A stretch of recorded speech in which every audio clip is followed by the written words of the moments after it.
So have yourself a merry little Christmas night.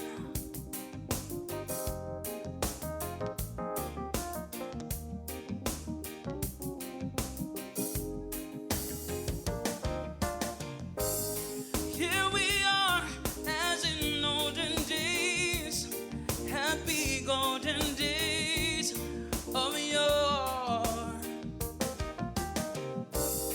Faithful friends who are near to us, gather here to us once more. Through the years we will always be together, if the fates allow. Hang a shining star upon the highest bar.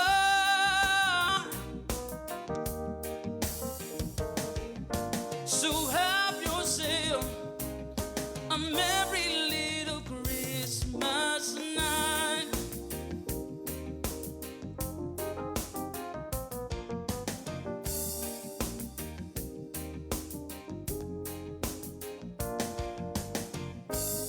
Here we are, as in olden days, happy golden days of yore.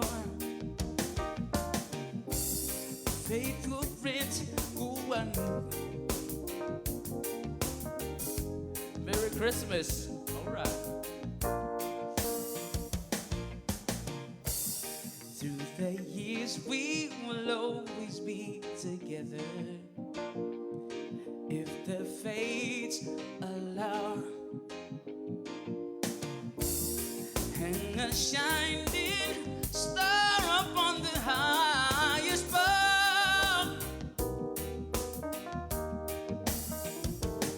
So have yourself a merry little Christmas night.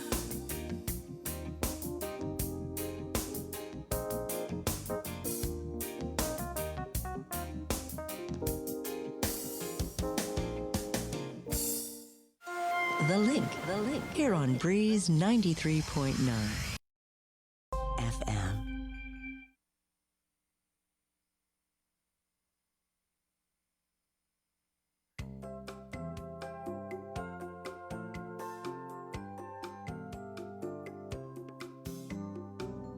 Spending Christmas on our island is quite a lot of fun. Instead of cold and frost and snow, all you'll get is sun.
uli die sombranzelten mak et zu ita saluda antes di niga Radzaudzan malak estrezas durante todo em memu a nogi distância como kupugi palu zaniman malak guafi Ikonum nasugi airi prebatu la noci nai banderata gaigi pues atan fanni bandera kau Esta pagua pumalapa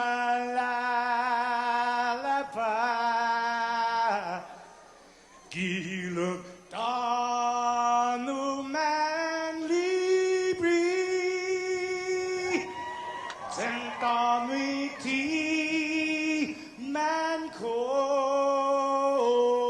badi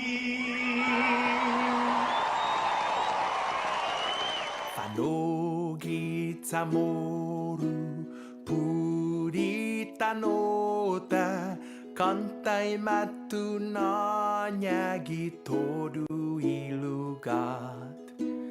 Para y honra, para y gloria, abiba es la sin parar.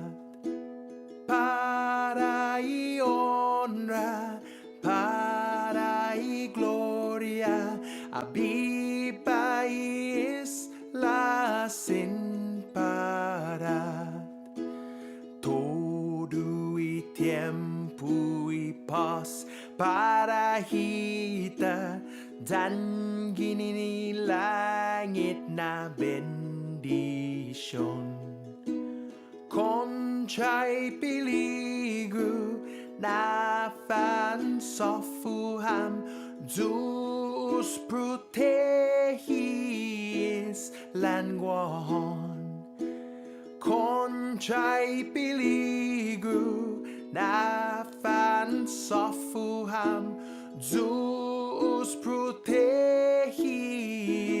languahon.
Good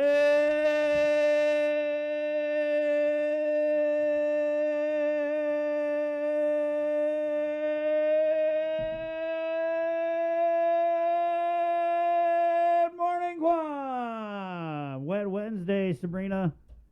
Good morning. Good morning. Good morning, Jason. Wait, is it?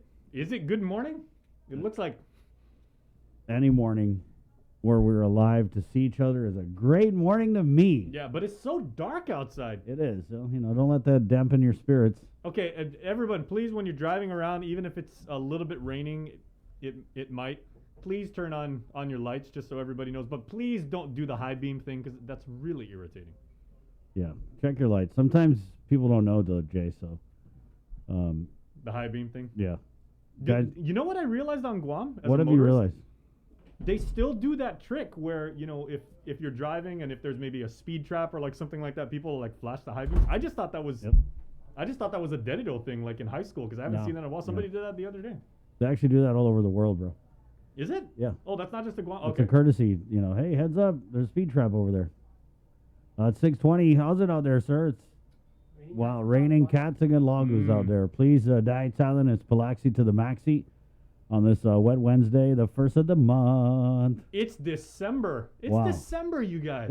What? Get out of here. No, it's not. This is my December. Do you even know what that was? The late Chester Bennington from Linkin Park.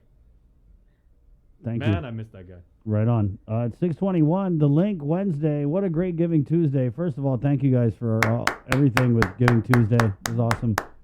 As always, had a great time down on Mount Carmel. You guys it was popping over here at the station.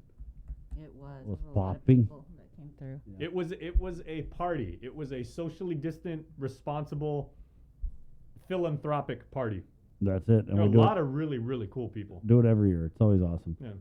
It's 6:22 Pacific Points. Cabo Enterprises, ITD, and Jack in the Box proud to present this episode of The Link. And coming up on the show, we'll go in with our former Physicians Advisory Group Chair, Dr. Hoa Wen, just about a bunch of things. Do we need to reinstitute quarantine with this Omicron variant out there? As a lot of places now, Japan has banned all travel or something? Stateside has some restrictions Right, for inbound yeah. travel, as I That's understand right, it. yeah. Australia, too. So are we going to be next in line or not? Is the where'd the governor go, by the way? South Island. Yeah, she went to a National Governors Association meeting. Training for how to use the infrastructure bill I money. don't know if it's training, but more on discussions on how. Symposium, yeah. Infrastructure law. Yeah. So she's off island, and that means we're doing the volleyball rotation. Yeah. Acting Governor, Lieutenant Governor Josh Tenorio is now calling the shots, and Speaker, I think. There's a circular that went around also indicating that the Speaker, Therese Terlahi, is now the Acting Lieutenant Governor. Mm-hmm. At 6:22, here's who's coming up on the show. Also, Senator Joanne Brown. There's been, I would say, a little back and forth. Is the speaker on today? Tomorrow. Oh, I thought she comes on Wednesdays. She does. They asked to reschedule. So thank you to all the senators who came by, and there were several senators who came by here at the KUM studios in Harmon. There were several others who just took part in Giving Tuesday. They sang too. That was so cute. Yeah. Okay, you guys have to watch it. We put it on Instagram. It's on our timeline. If you guys have never heard the very, very lovely dulcet tones of Senator Talina Nelson, she led off and she did like the little drummer boy, and we were all just like following along. I even made a joke because I was like, Senator Chris Duenas, of course, the minority leader, sings in the choir as we talked about. I was like, he's like, I got the high part. I got the high part. Yeah, that was cool. Cute video, guys. Senator Nelson has a beautiful singing voice. Wow. You should get her to sing. Maybe we should get her to do some caroling. There you go. Singing senators. Bring it back, Jay. I forgot how tall she is too. And, it's been a while since I've been with her. But when I was doing the interview with her, I was standing and we were like almost shoulder to shoulder. I'm 6'3", but I was like, wow, Senator Nelson's tall. There you go. It's 6:24. It was good to see him though, man. I haven't seen the Senator Moylan, Senator Duenas, Senator San Augustine, Senator Brown, and Senator Nelson. It was I just felt good yesterday. It was good to see him. Yeah, great turnout, man. Superintendent of the Guam Department of Education, John Fernandez, is also coming on today around 8:30 or so. A lot of stuff going on with the first week return to face-to-face. Here in just a lot of kids kind of adjusting pretty quickly to the return, especially with the littler ones, because they kind of were used to this cohort thing where they go to school and there's like 2 people in the classroom, 2 other kids in the classroom. So I know with my kids, the first day, they were just like, oh my God, Dad. So they've had a few days to kind of work out the kinks, because it was kind of like a quick pivot. I remember there was an announcement that they were going to do a phased-in approach, and then the board, the education board, when they had made a motion, no, let's just send the kids back to school on Monday, which was done last week.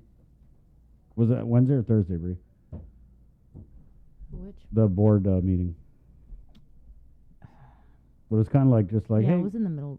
It was in the middle of the week. I think it was Tuesday because John usually comes on Wednesdays. Ah, that's right. Yeah, so.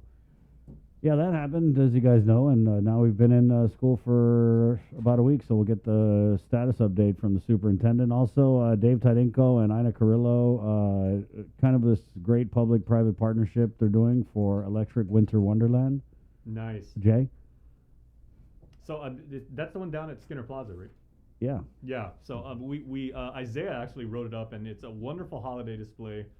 You can you actually get down and take pictures with it this time? Because I remember last year it was drive around, and it was like come see it, but please stay in your car. Give everybody time and everything like that. But they've made this holiday display available for people that just want to partake of the season. That's it. Go take some pictures with the lights. I wonder if we can play like the 70s disco music with that. It's like, huh, Holiday Wonderland. You're talking about the medley, the Christmas medley with that bell through the whole thing. Joe, sir, what mix is that he's talking about? Bing bong bing. No, not that one. Like the old school disco song. Hey, you It's like remember when we Boogie had? Wonderland. Do you remember when before the pandemic? Obviously, when we did this holiday thing with the St. John's the handbell choir. Remember that? Am I the only one that Handbells.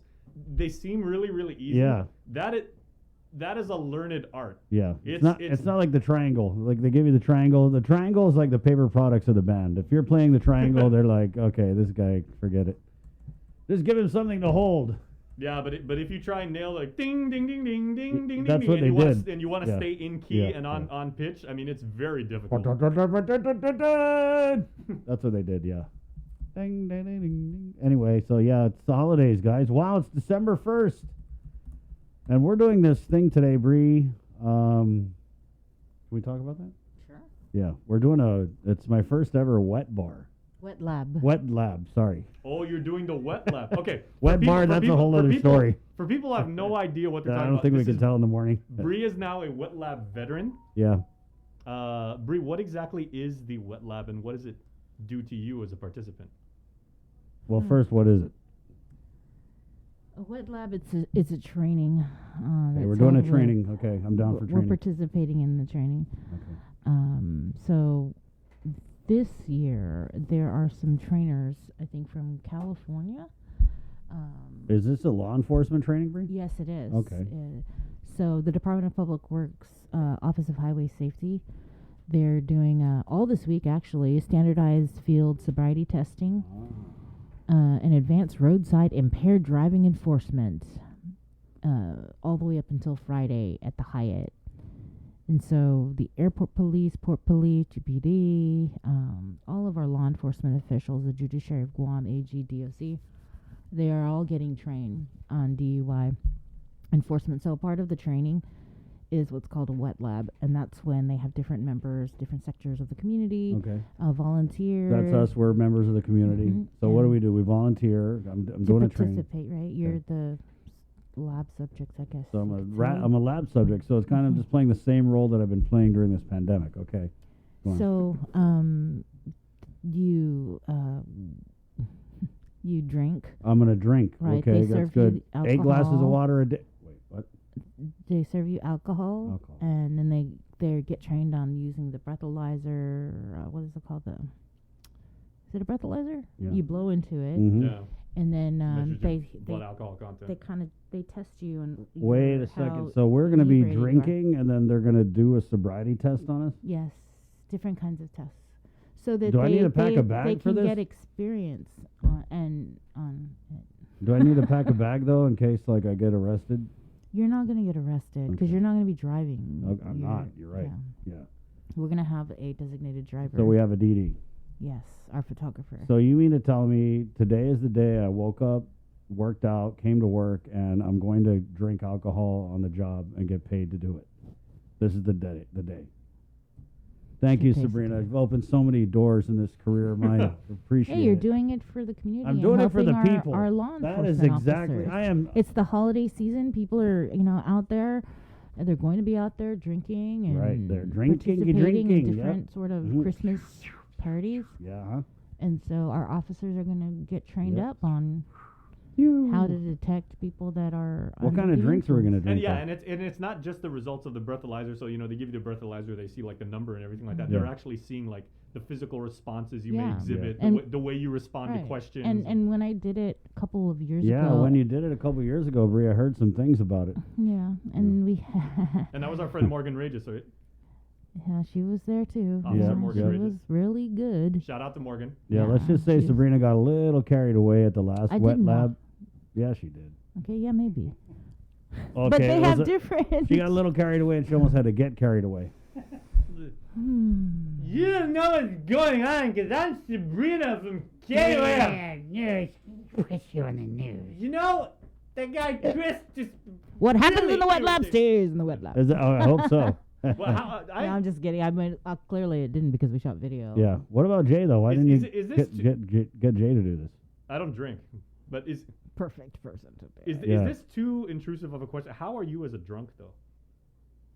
Well, Are you happy? Are you depressed? Are you like Wow. more you kind of like you go into your own little? well, okay. corner? First of all, I don't really drink. I had some beers last week as part of a podcast, but I haven't drank in a couple years. I think I did a birthday thing in July, but yeah, I don't really drink only because I used to drink and it's fattening, right? Especially when you drink the beers Empty calories. and the calories. And so I figured, okay, if I'm going to cut something that's adding calories, then the beer would be the first one. Mhm. Yeah, but I used to be crazy. Used to be, Really? yeah. I had that, and I had to really slow down and stop. Ah. So anyway, thanks Bree for sending me back to that dark place. I'm so Hey, excited to go I there. asked you, and I you know. said, yeah. Yeah, We're Ooh, doing so- it for the community. it's for the if people. So if we need to figure out where you are, you'll doing be it for our law enforcement That's it, officers. Chris yeah. Barnett. You will be the guy in the really wonderful island print shirt, I brought another shirt. huddled under Yeah. some park bench or in the pavilion in the fetal position, right? Yeah, so we're There's doing a link some on stories. location. And Most of my good stories though, like me being drunk, can't tell them on the air. And then Okay, wait. Are my you guys mom, just- for some reason, my mom is always involved with. She's got some stories. There might have been a time that I may have Mistaken the refrigerator for a bathroom. Whoa. Yeah. So yeah. So anyway, it's, you asked Jay. Yeah, there you It's a go. California Highway Patrol that's going to be Chips. that's on island. Chips and they're is here. doing the Yeah. training. And last time What? was Arizona. The chips are in. And definitely left a lasting impression with the Arizona. So we have got Right. Bree, and we've got Chris. Yeah. We've got Ponch, and we've got John. But see, Bree is actually, she drinks like. I do not do. No, Like, slow your no, roll. hello, don't take it the wrong way. When I say she drinks, it's not like she has a little silver flask under the table that she hits every time the camera goes to me. She's She puts it in responsible, her but she can coffee hold cup. her. She can hold her liquor. No, yeah, she likes to have a round. It's no biggie. I haven't Whatever. drank, though, like, hardcore in a while. Bree, we just had a thing at your. Yeah, but it was not. No, I but it's didn't, okay. It's a big. You're an adult. You can have a beer. It's all right. Yeah, Don't get and defensive. I'm not getting defensive, but You I'll are, tell see? you if I'm. First sign is the denial. See what I got to deal with? These guys I always know. throwing shade on me. See, Come on. everybody, tis the season to whip your coworker's ass. This is gonna all come out when we go to this wet lab today. Oh God. It's gonna be like cool, and then all of a sudden it's gonna be like Breeze and like, so what's up with you and Jay throwing shade on me? It's gonna be fun, guys. And we're shooting video of it. Yes, we're doing a link Ah, on location. Great. All right, so that's what we're doing today. And then all of a sudden. Oh, and also we get to eat at King's. So wow, what a good day to come to work. Wow, ever since I came back from leave, I had it like it's been cool. Monday was like Giving Tuesday. Yesterday was like Giving Tuesday. Today it's like. Wow, it's kind of like a Grr. normal day for you, actually. Here comes the shade. I can't wait to see what Thursday has coming up. Wow. Let's go ahead and get into the news on that note, shall we? Joseph and I are just the choir boys in here. We're the altar boys. Yeah. All right. It's the first of the month. It's December. Yes, it's December already. Okay. We do have some Facebook Live comments. Here, Mama Bear, Debbie Davis. Refrigerator for a restroom sounds like my hubby mistaking a closet for a restroom. Cool. Mark Tyron. Good morning, everyone. Happy holidays to you all. Good morning, guys. Okay, now what's actually worse? Mark Santos says, I'm going to start calling my barbecue sessions wet lab. Nice. What's actually worse, Chris? You possibly mistaking a refrigerator for a toilet, or you mistaking a toilet for a refrigerator? Yeah. You know, I gotta say though, at the last wet lab, they were talking about drugs and narcotics. And I was Yeah. like, hey, is there gonna be? Yeah, is there It's going to gonna be be a a weed dro- one? How do y'all do that? They're like, no, Sabrina. Right, yeah. Well, I don't know. Not that I would do that, but How would they do that, though? Sir, I pulled you over. Do you know why? No clue. You're going negative 10 miles an hour. All right, it's 6:35. It's Wednesday, December 1st, the first of the month again.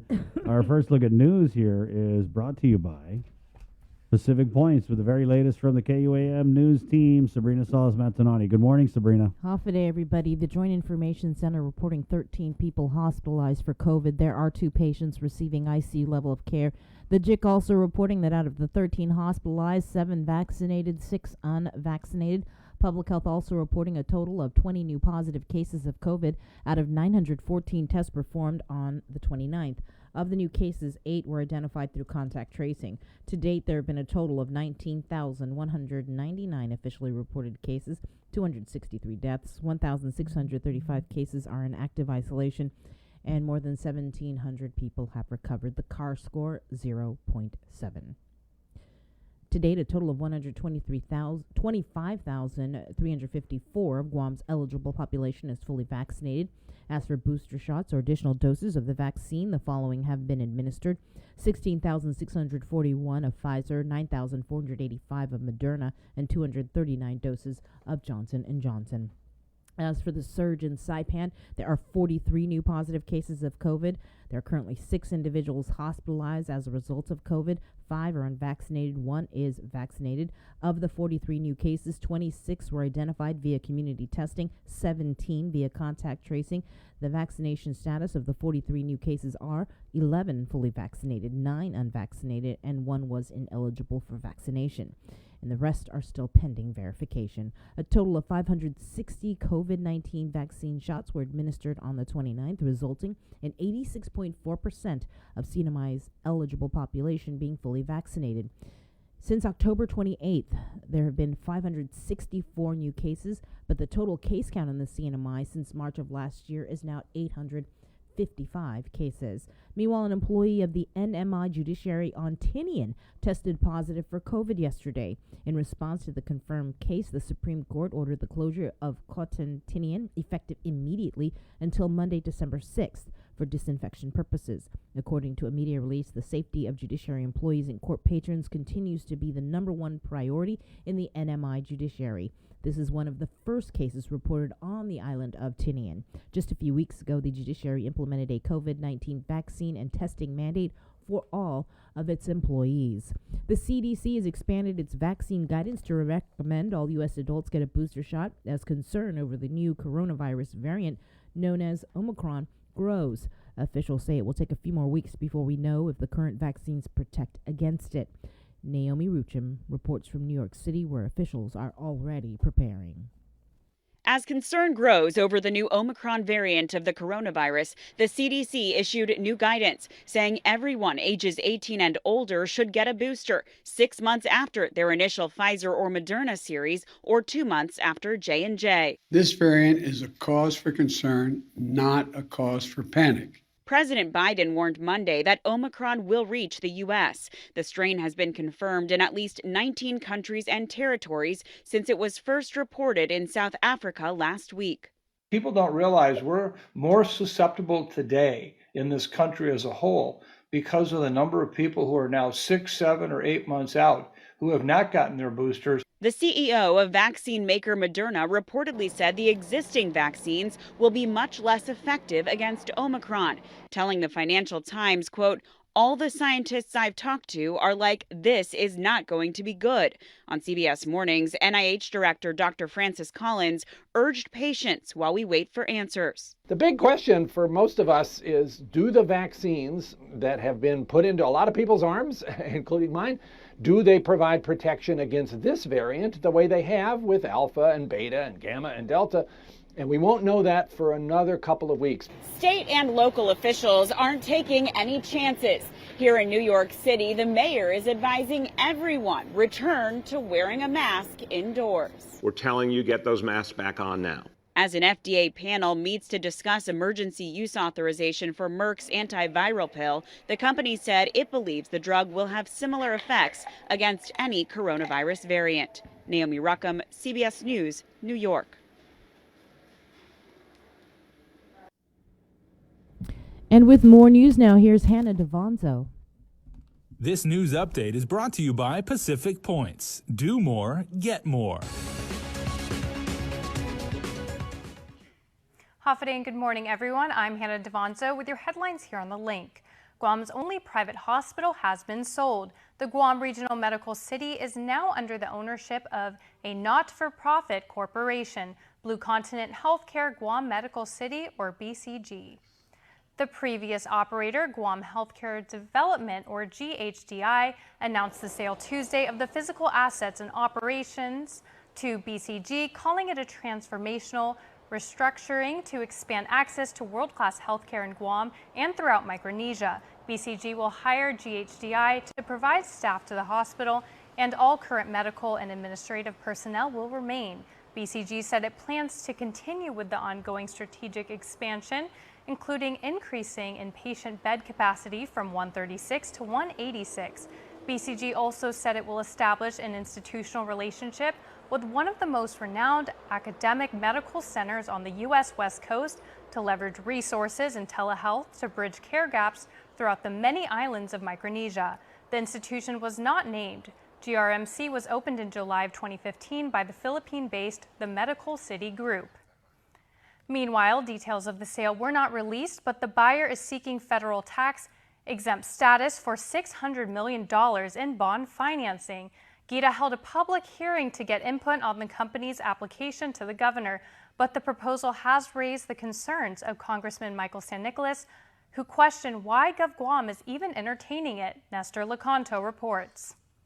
A nonprofit corporation called Blue Continent Healthcare is seeking a tax-exempt designation from Governor Leon Guerrero, which would lower its borrowing costs. The law requires that a public hearing be held, which was conducted by GDOE. Among the few who attended was Congressman Michael Nicholas, who raised multiple concerns. I don't understand how GDOE is able to bring us to a public hearing without any documentation illustrating public benefit, and yet we're going to participate in a $600 million offering, not necessarily putting our credit on the line, but definitely having an involvement with a nonprofit entity going out and borrowing to acquire what was originally a for-profit hospital. If GDOE is willing to have a public hearing for a nonprofit organization and sign up for its triple tax exempt status without any documentation showing that it's for public benefit, is every other nonprofit organization going to be given the same kind of access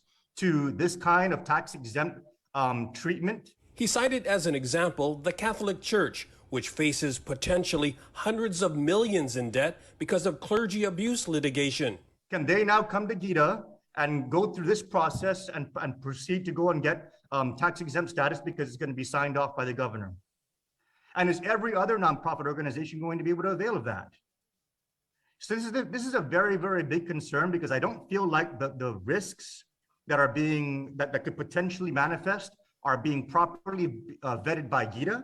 But GDOE CEO Melanie Mendiola said it's not their role to vet the borrower, nor to determine credit worthiness. That will ultimately be up to the bond buyers. Our position is to make sure that the public is aware that this entity is going out for bonds. They're seeking tax exemption. If people have issues with that, as Congressman Nicholas did, then they should bring it. That's the forum for them to bring up their concerns, and those concerns should be then weighed and vetted by the office of the governor in her final decision to grant them that status or not. She adds that neither GovGuam nor GDOE has any liability with the bond borrowing. They're just fulfilling the legal requirement to conduct a public hearing. This bond issuance has nothing to do with the government of Guam's appetite to go after public debt. It is not tied in to the government of Guam liabilities balance sheet. This is primarily, our role is to hear the public's comment, and then the governor's role is to then endorse this project as a public interest or not. But Nicholas remains unconvinced and says GDOE should hire a municipal advisor to weigh the implications. I think GDOE needs to step back and vet whether or not this is something that's going to have any other risks, and truly determine whether or not those risks could potentially manifest. I'm really just going along with what we're talking about here and trying to put the pieces together, because there's zero transparency in any of this. There's no documentation. And this is a process that is not only opaque, but it looks it just doesn't look right. But Mendiola says all the governor is doing is confirming whether the purpose for the borrowing, the continued operation of GRMC, serves the public good. Her analogy? We're not here to talk about whether or not you're going to abuse your driver's license. All we're here to say is we do verify, in fact, that you are a resident. So in the way that a mayor's verification is there to verify your residency so you can apply for a driver's license, the governor's office is here to say whether or not you qualify for tax exempt status when you're going out to borrow. For Guam's News Network, I'm Nestor Lecanto.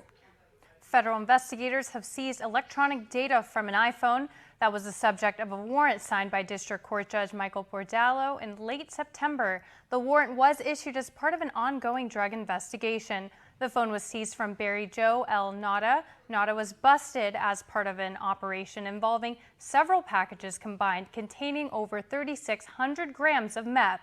According to the warrant, federal law enforcement plans to extract data that includes text messages, voicemails, phone logs, and other documents relating to the manufacturing, transportation, ordering, purchasing, and distribution of controlled substance. This case is sealed. Almost 450 grams of meth was seized after a search warrant was issued earlier this month. The search warrant was for a priority mail package addressed to Gerald Torralba Indedido, a member of the Guam Customs and Quarantine Drug Detection Dog Unit, was alerted to the package as it was being received at the Barragata Post Office. Aside from meth, vacuum-sealed bags, a candle, and foil were also seized. The investigation is ongoing. That's it for now. We'll see you tonight for KUAM's News Primetime. This news update is brought to you by Pacific Points. Do more, get more. Pacific Points. Do more, get more. Thanks, Hannah. The Department of Defense has released the results of its Global Posture Review. This follows several months of analysis and close coordination across the U.S. government. According to a media release in the Indo-Pacific, the review directs additional cooperation with allies and partners to advance initiatives that contribute to regional stability and deter potential Chinese military aggression and threats from North Korea. These initiatives include seeking greater regional access for military partnership activities, enhancing infrastructure in Australia and the Pacific Islands. Reportedly, the Pentagon will focus on building up bases here in Guam and Australia to better prepare the U.S. military to counter China. The Pacific Judicial Council is partnering with the legislative and executive branches of government in an attempt to decrease family violence in Micronesia through an EQ education program.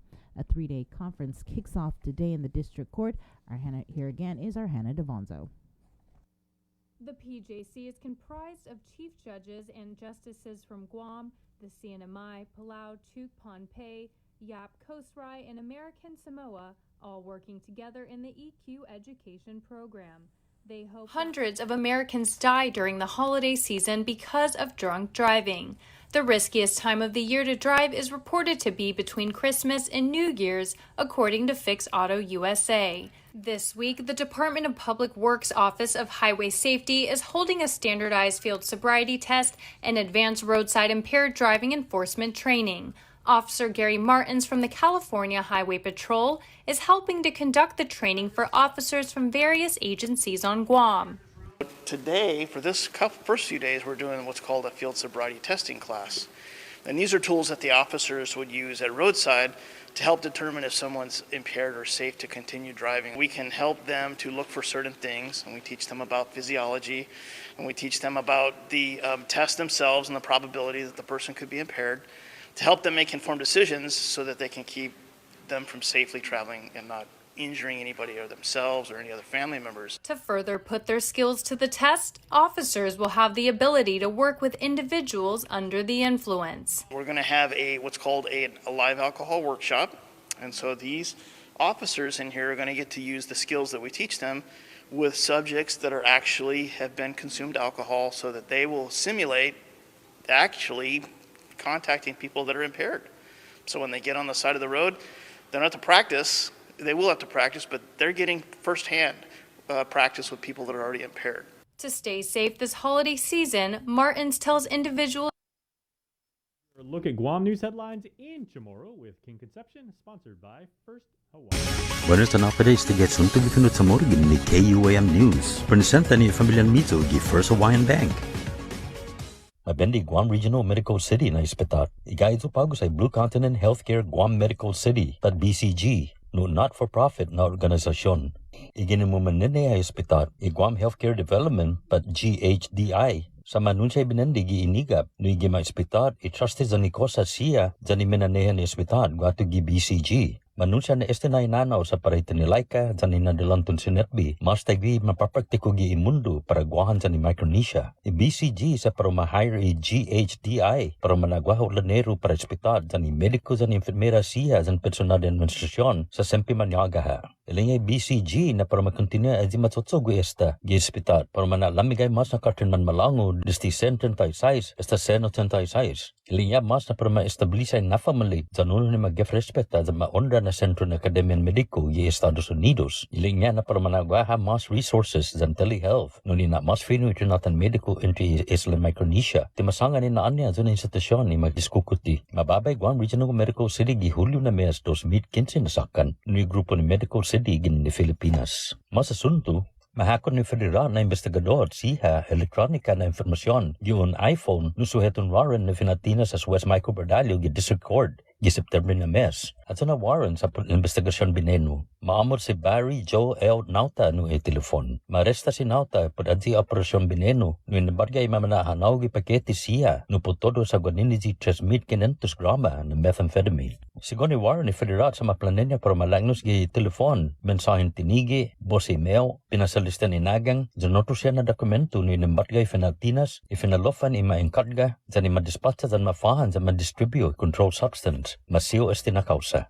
Yuto mo na sunto para pago na matters gin ni KUAM News gifinut sa Moro, Kana 450 na graman meth matulid. Después naman nahudang search warrant gilataf-taf pago na mes. I-search warrant sa para priority mail na paketi para si Gerald Travolta gisadededu. Un membro ni Guam Customs and Quarantine Drug Detection Dog Unit sa maagang ani marisisibi paketi gi Barrigada Post Office. Matulilo kay fereki meth kosta siya ni man maseo undangis zanfoyo. Membistitiga este na kausa. Para Guam News Network, Guam Second Conception. Yasuto yung Chamorro sa presenta sa ninafatto ni Familia Mizo gi First Hawaiian Bank. Say hello to the First Hawaiian Bank mobile app, where you get smart insights into your finances so you can make smart decisions with your money. With a daily personalized feed, you can compare your monthly income to spending. That's better. Discover where your money is actually going. You might be surprised. See what's essential and what isn't. The more you use the app, the smarter it gets. With insights from the First Hawaiian Bank mobile app, it all starts with yes. Get the job done the right way by getting the right stuff at East West Rental Center. With years of experience helping builders, we definitely got what you need. Call 646-1463 or visit us in Upper Tumon. Open Monday to Saturday from 7 a.m. to 5 p.m. and on Sundays from 8 a.m. to 5 p.m. Learn about people and organizations making a difference in our community on the greater good every Wednesday during the link. Building awareness, promoting events, generating change. Find inspiration to seek out the greater good every Wednesday. Listen, watch, stream. Miss the link? Miss a lot. Presented by Jay Goodman, a happiness company, and Guam Windward Memorial. Celebrate life. The relationship between Guam and Manila, Philippines is undeniable as we share similar cultural traditions, history, and heritage. With generations of Filipinos calling Guam home, KUAM presents a monthly look at the capital city, featuring in-depth and engaging interviews on everything from medical tourism to new business and government leaders. Veteran newscaster Nestor Lecanto delivers Beyond Our Borders. This special program is brought to you by KFC. GU Self-Storage, conveniently located near the Harmon McDonald's. We offer affordable rates, online payments, and auto bill pay for your convenience. Plus gate access daily from 6 a.m. to 9 p.m. Call us today at 648-7867 for more information. Do you feel like you're missing out on something? Make life more rewarding with Pacific Points. Earn and redeem points for bill rebates and free load at IT&E, discounts on fuel at Shell, vouchers at Foodies, and United Mileage Plus miles. You can even pay with Pacific Points at IT&E, Shell, and Foodies. Pacific Points. Do more, get more. Mariana's Irrigation and Landscape Superstore. Stop on by and visit our showroom today. We offer everyday low prices on all major outdoor power equipment like bush cutter, chainsaw, power washer, generators, and more. Need service, repair, maintenance? Well, check out Guam's best superstore only at Mariana's Irrigation and Landscape, located in Barrigada along Army Drive between Submarina and Besta Market. Call 735-7446 for more information. Now shipping to surrounding islands. Mariana's Irrigation and Landscape Superstore. Half a day. This is Governor Lou Leon Guerrero. If you're struggling to pay rent and utilities because of the pandemic, your government can help. Our Emergency Rental Assistance Program provides direct relief to you. To date, over $6.9 million has helped over 1,500 households. Apply online at doa.guam.gov or call the Department of Administration's Emergency Rental Assistance Program at 671-638-4518 or 19. It's time to save on shipping. Support our local entrepreneurs. Find the best steals, deals, and unique products for your holiday shopping needs. The Christmas Pops virtual holiday marketplace is your hub for the best local gifts. Watch the Christmas Pops special airing through December 11th and streaming now across the stations and platforms of KUAM Communications. Visit KUAMChristmasPops.com and be on the lookout for local business profiles on our social media pages. Shop small and support local this holiday season. Presented by UOG School of Business and Public Administration, JA Guam, inspiring youth, and the Guam Visitors Bureau, making Guam a better place to live, work, and visit.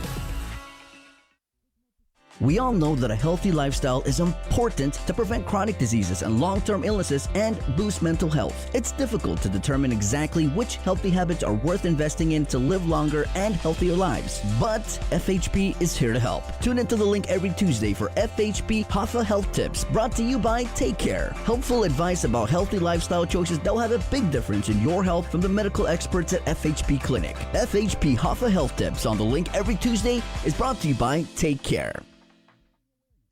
Uno Mixed. We're mixing it up on the last Thursday of every month with a look at lifestyle, entertainment, food, and so much more on the stations, networks, and digital platforms of KUAM Communications. Uno Mixed is presented to you by Docomo Pacific, Better Together, and Pepsi. That's what I like. Catch Sports Link on the KUAM News Morning Show, The Link, every Friday for the latest sports news, game schedules, athlete profiles, and more. Sports Link airs every Friday across the multi-platforms of KUAM. Tune in to the broadcast on Breeze 93.9 FM, on KUAM TV 11, live stream through the KUAM News Facebook page, or view highlights on YouTube, KUAM News Facebook, and Instagram page. Sports Link is brought to you by Mariana's Irrigation and Landscape. Get ready to run or ride to 22 with the Miles Challenge. Join the challenge from now till January 31st to rack up those miles on foot or by cycling. Runners can choose from 100, 200, and 300 miles. Cyclists 300, 600, and 900 miles. Go to mileschallenge.com to select your challenge and register today. The Run and Ride to 22 Challenge is brought to you by Uproar, Trench Challenge, Kill Cliff, and KUAM Communications. Donation proceeds to benefit the EMC Cancer Foundation. Guam is good. Let's get merry during the most wonderful time of the year by making spirits bright. KUAM Communications and Coast 360 want to highlight your decorations and lights by flooding the social media pages of KUAM with your videos and photos. Finish your holiday setup, snap a few shots or video of your delightful display, and send it to us through social media or email them to promotions@KUAM.com. Check out our posts every Friday or tune in to KUAM News Weekend Edition for a special montage of the submissions certain to be making spirits bright with every broadcast. Warmest holiday wishes from KUAM Communications and Coast 360 Federal Credit Union. Together, we thrive. Join KUAM every Wednesday on Primetime for Inside Business. It's our new weekly segment featuring the struggle of Guam's businesses during this global pandemic. We'll hear from industry leaders about the difficult decisions they were forced to make to implement cutoffs, layoffs, and shorten hours just to survive. It's the other side effect of COVID, the island's economic crisis. We'll also feature new businesses that managed to open and thrive during these challenging times. It's Inside Business every Wednesday on KUAM News Primetime. Take in the panoramic beauty of our island each Sunday on the KUAM News Instagram with Scenic Sundays. Scroll through the natural beauty of the island on display. Scenic Sundays on the KUAM News Instagram is brought to you by Addis Trust and Investment, Location, Service, Trust, and Haagen-Dazs Shops Guam, where every day is made extraordinary. The KUAM Podcast Network is back and on demand, featuring a great variety of podcasts from our island and region, including culture, lifestyle, awareness, crime, politics, commentary, comedy, and entertainment. Available on most streaming platforms. The KUAM Podcast Network. Subscribe and listen now.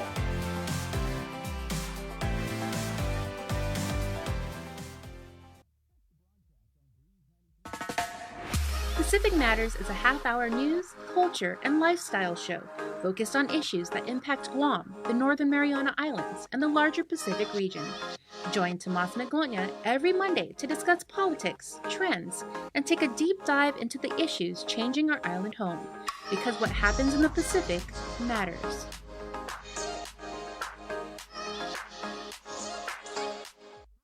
The Culture Club returns to KUM Digital and KUM News Weekend Edition, highlighting Guam's young artists, activists, and crafters as they work to protect, preserve, and promote our Chamorro culture. Watch this weekly feature on the digital platforms of KUM News Weekend Edition, brought to you by Hanum, the freshest bottled water made in Guam.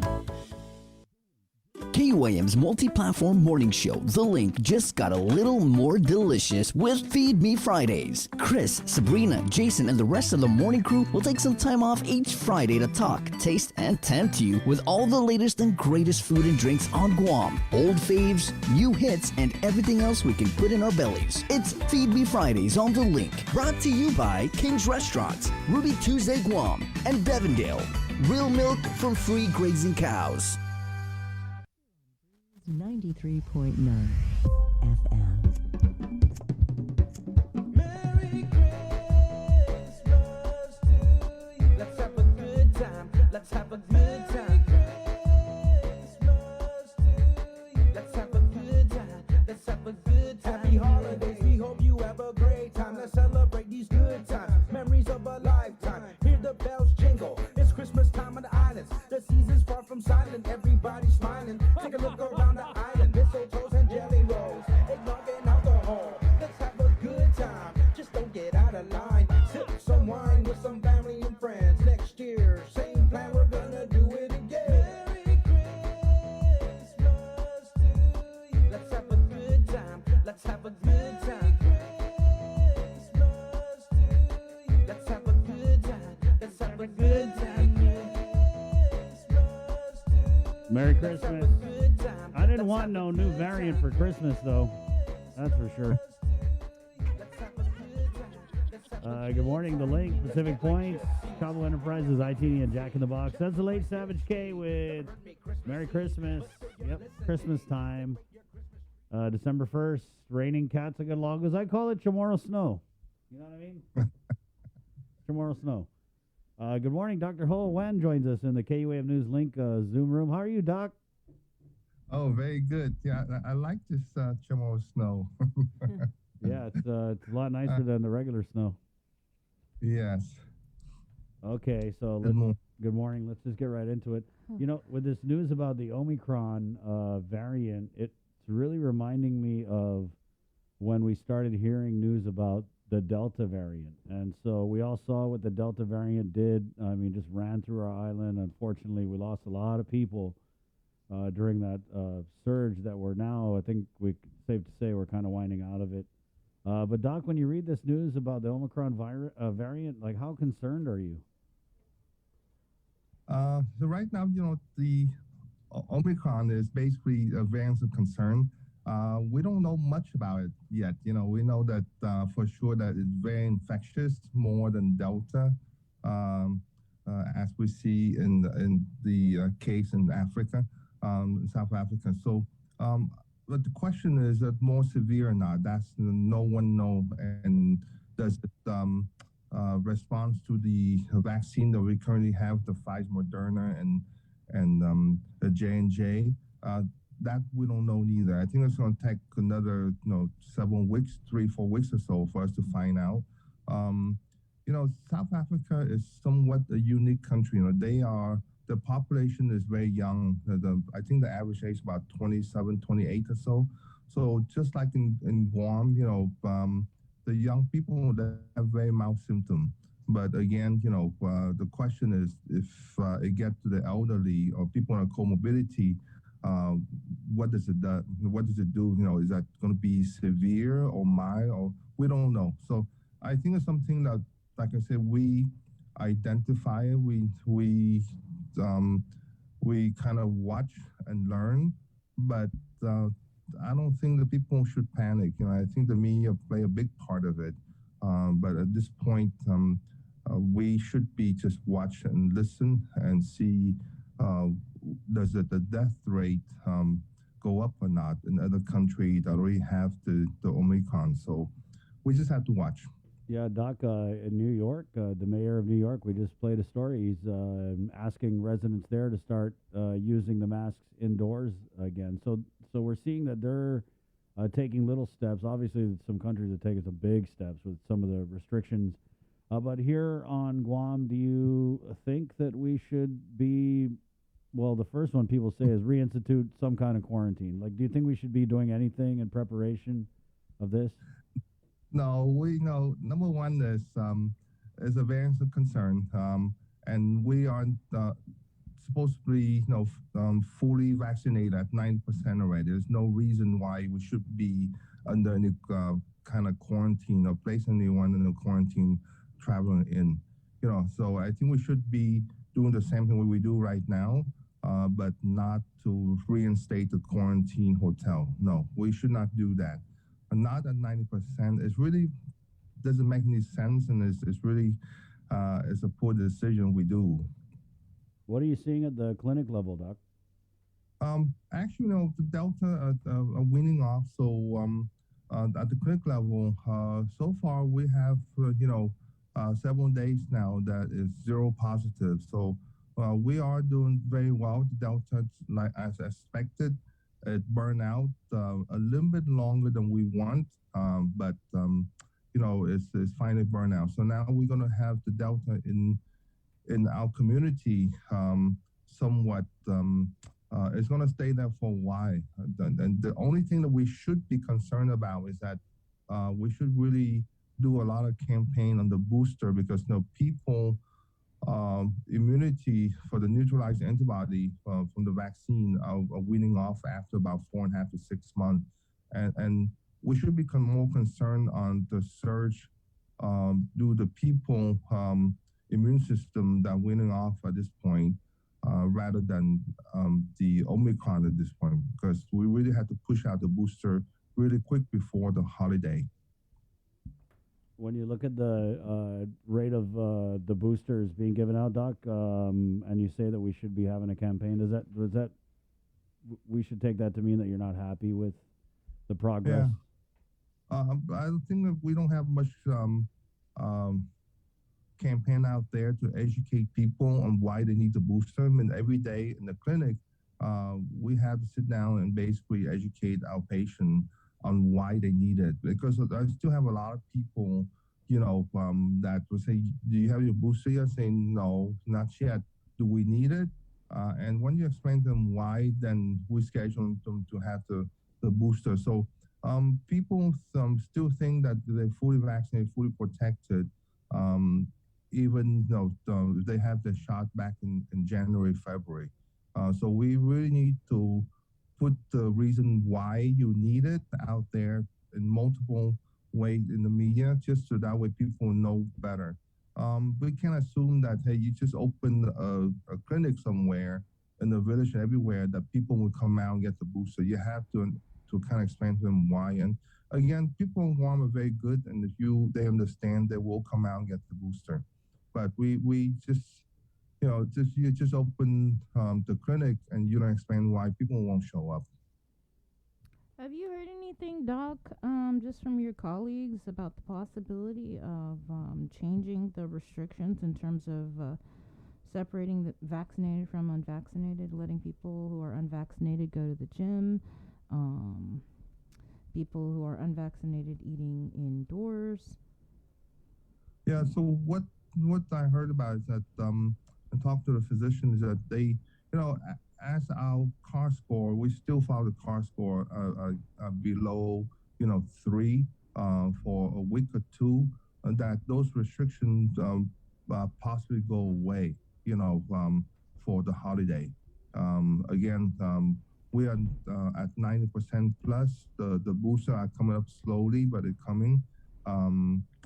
Those restrictions will go away. There's no reason not to. So I think that the governor contemplate on remove this restriction if we continue the CAR score to be low for the holiday. So right now, we are 0.8 or something. So I do not think that it's going to come up on any case unless we have a lot of gathering during the holiday and people are dropping their guards, that we might see something coming up. But I think people know enough already. I keep my finger crossed that they wear masks. Wish in New York, that's a very good advice. and that will stop the spreading. So what's your advice for the holidays, Doc? Because you're talking about, are we going to have big gatherings? Well, yeah, we are, because we're wide open and people are pent up. They're ready to party. Yeah, I think that number one is get out and get your booster. Much about the Omicron, but still, again, the Delta still in the community. Get your booster so that way you kind of decrease your risk to get an infection during the holiday.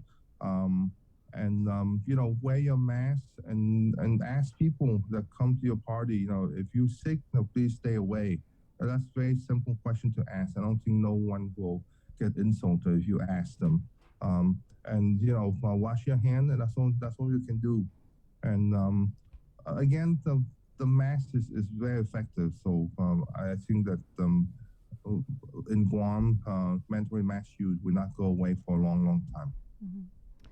Doc, did you guys ever get your your payments, your reimbursements? You ever get that money?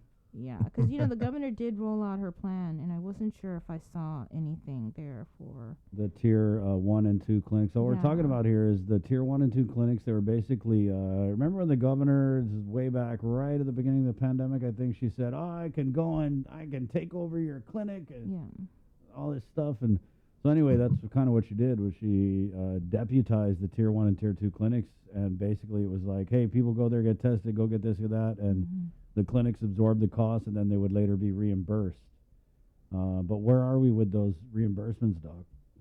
Yeah, we again, we have the initial grant of $250,000 back sometime last year, but that's it. We have not received any reimbursement for sick visit or any type of testing yet. Not yet since March of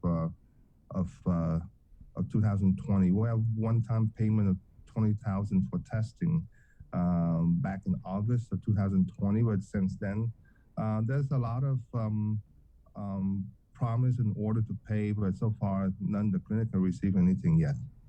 What is the estimated balance on your books as far as reimbursement goes? Yeah, I think it's quite large. It's probably anywhere, depend on different clinic. Guys, SDA and FHP and AMC have totally different way to run their business, how to see the patient or how to change the clinic in order to protect the patient and see the amount of walk-in. So it's anywhere from 1.2 to 1.5 million, somewhere there. But again, despite not getting paid, we will continue to see and serve the people of Guam, and not collect anything, because if we don't do that, GMH and GRMC will get overwhelmed very quick, and the public health system will not be able to do that. So as part of tier 2, we will continue to do that. Money can come later. It's not important at this point during the pandemic. So have you guys gotten anything in writing that you guys are going to get something paid, or? It's on the Pandemic Emergency Act on the thing, but that they're supposed to reimburse us. But again, we hope to work that issue out. I know the governor intended to reimburse, but the question is when. The question is when. Well, a lot of people asking that question, Doc.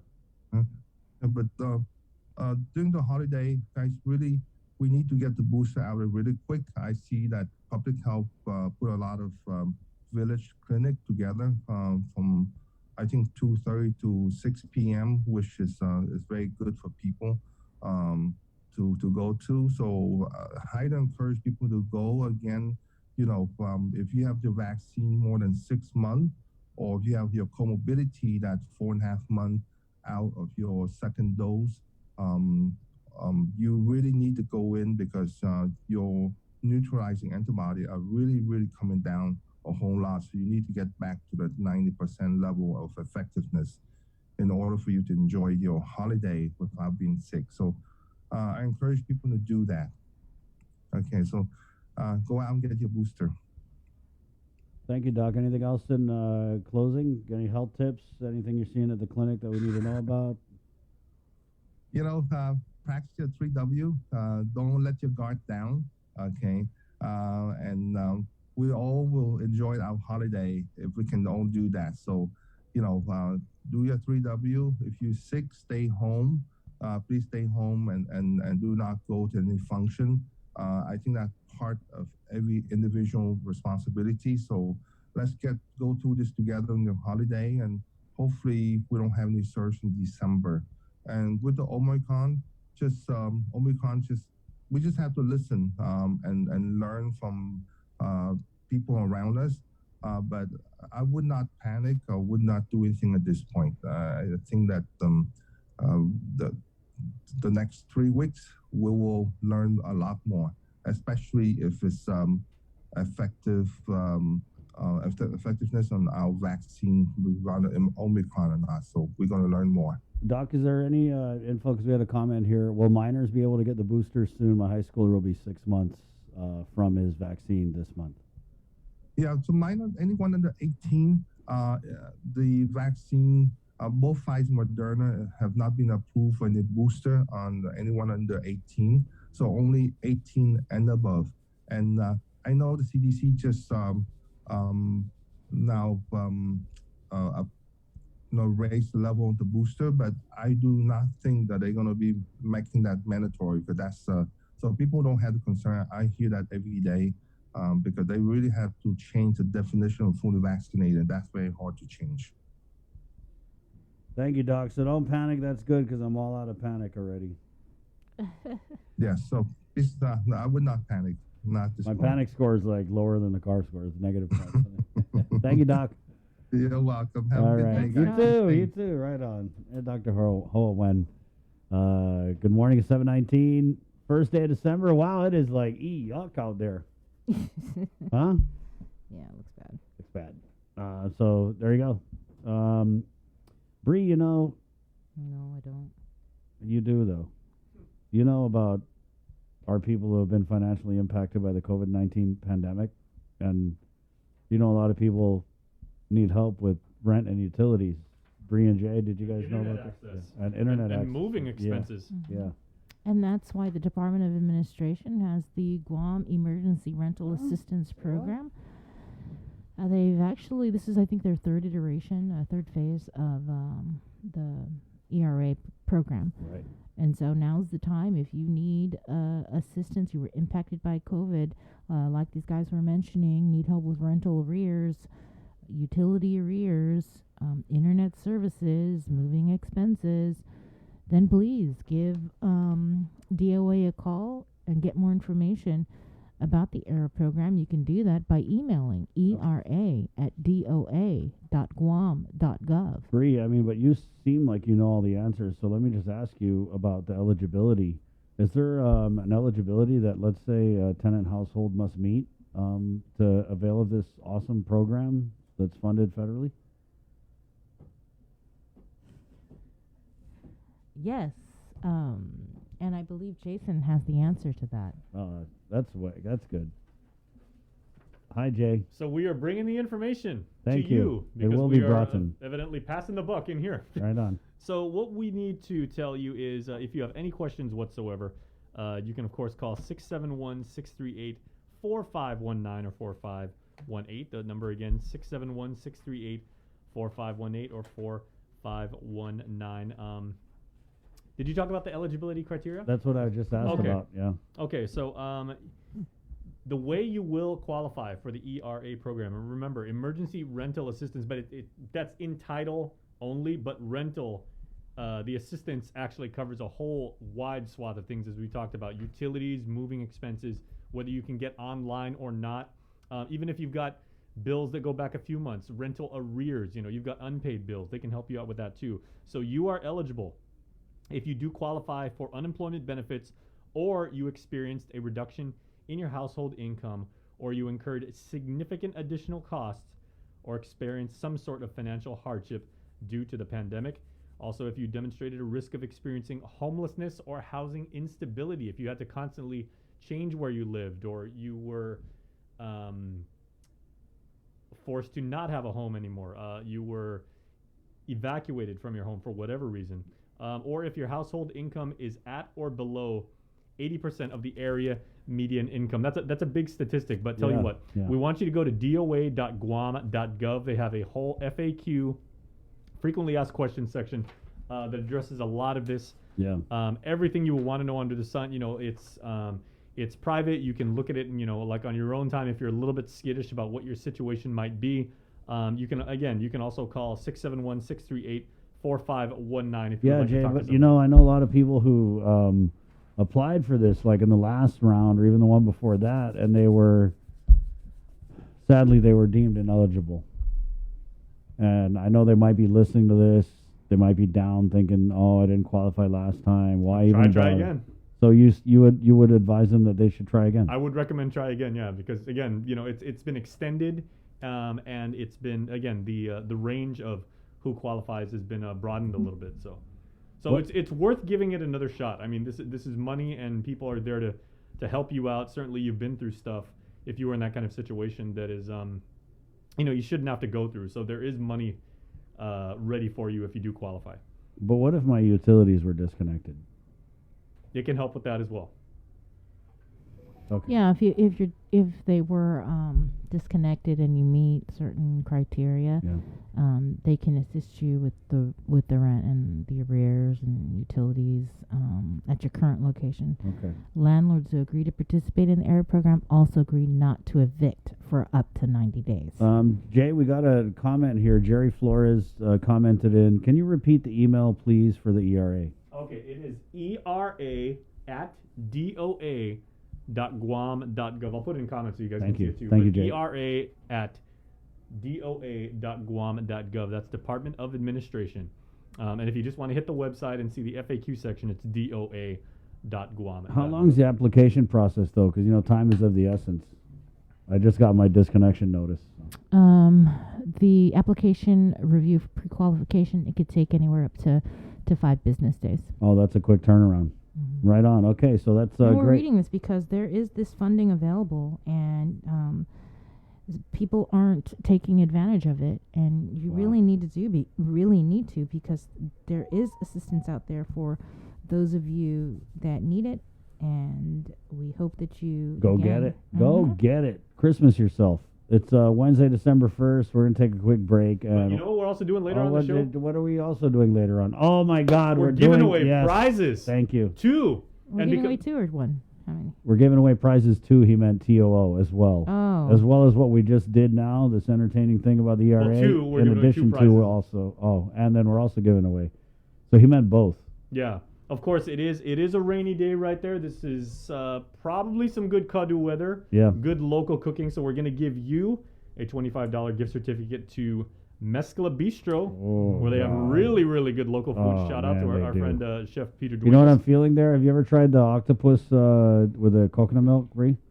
It's like octopus tenactac or something? No. Yeah. Okay, it doesn't have to be raining for you to try that. Try that and you're going to sleep well. Awesome. Yeah. Anything with coconut milk. Yeah, and of course, and we're going to give you a $25 gift certificate to go to Mezcla Bistro and a $25 gift certificate for gasoline from Shell to help you get down there. If anything ever happens to me, guys, and I go into the hospital, just put an IV of that octopus tenactac, and I should be okay.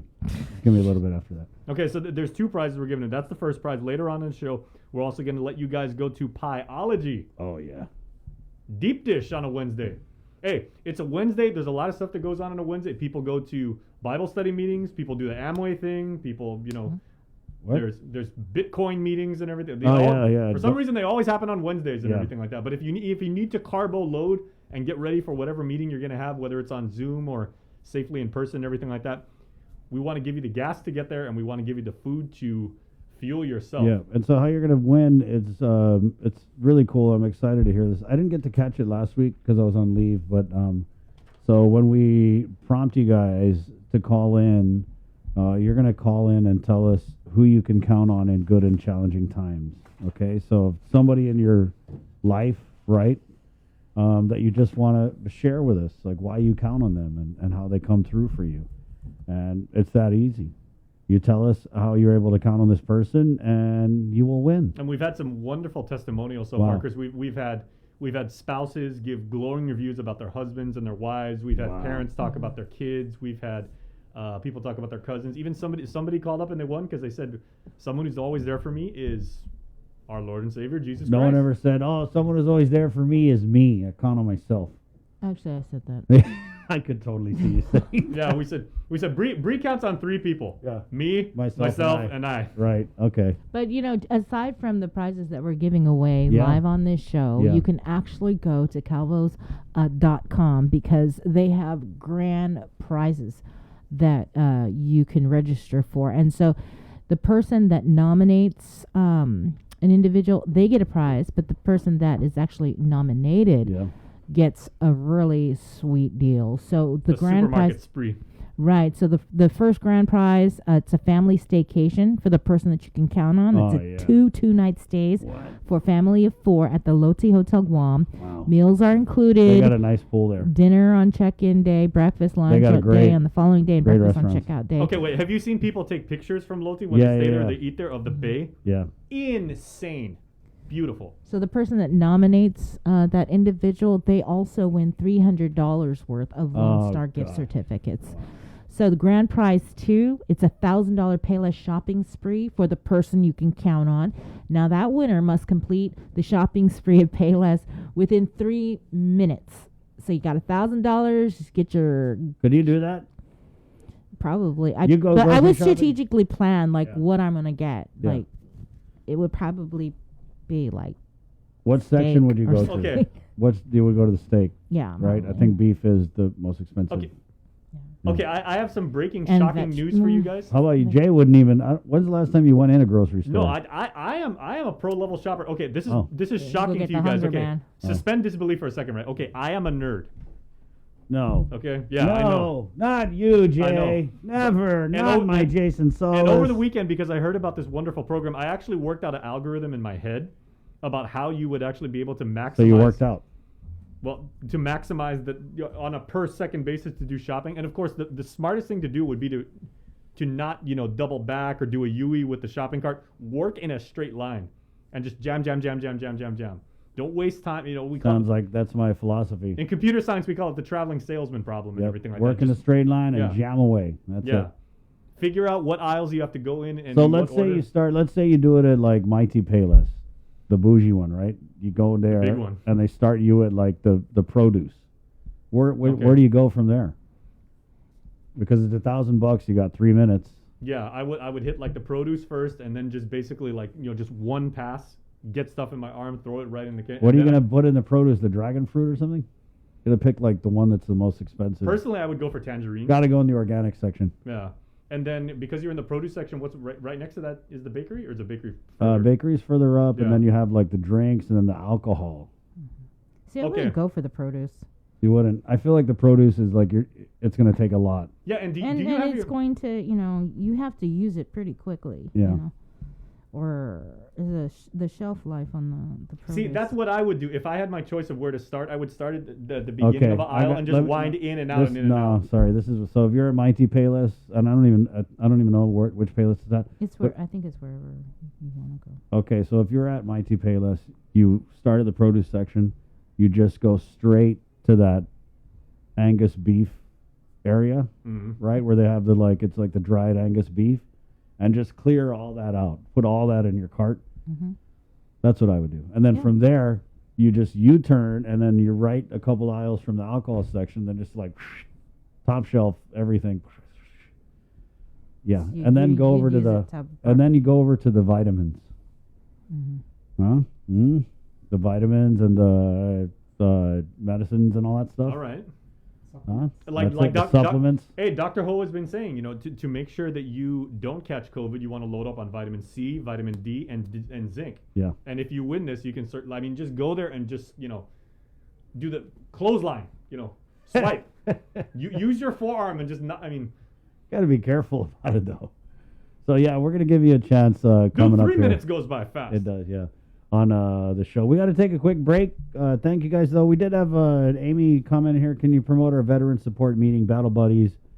Talk at GY671 at Sagan Cultura tomorrow, nice. 7 p.m. tonight. Yes, rain or shine, right? Okay, so we'll do that. And then coming up next, Get ready as Senator Joanne Brown is in. There's a big back and forth going on with the port. Wouldn't you want? So you mean to tell me Rory and Senator Joanne are getting into it? No way. Are you? No. Yeah.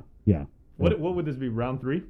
Well, we'll see. It's it could be the trilogy, right? Yeah. The third, the rubber match. Hey, but you know what happened after Apollo and Rocky went at it like a few times? They made amends.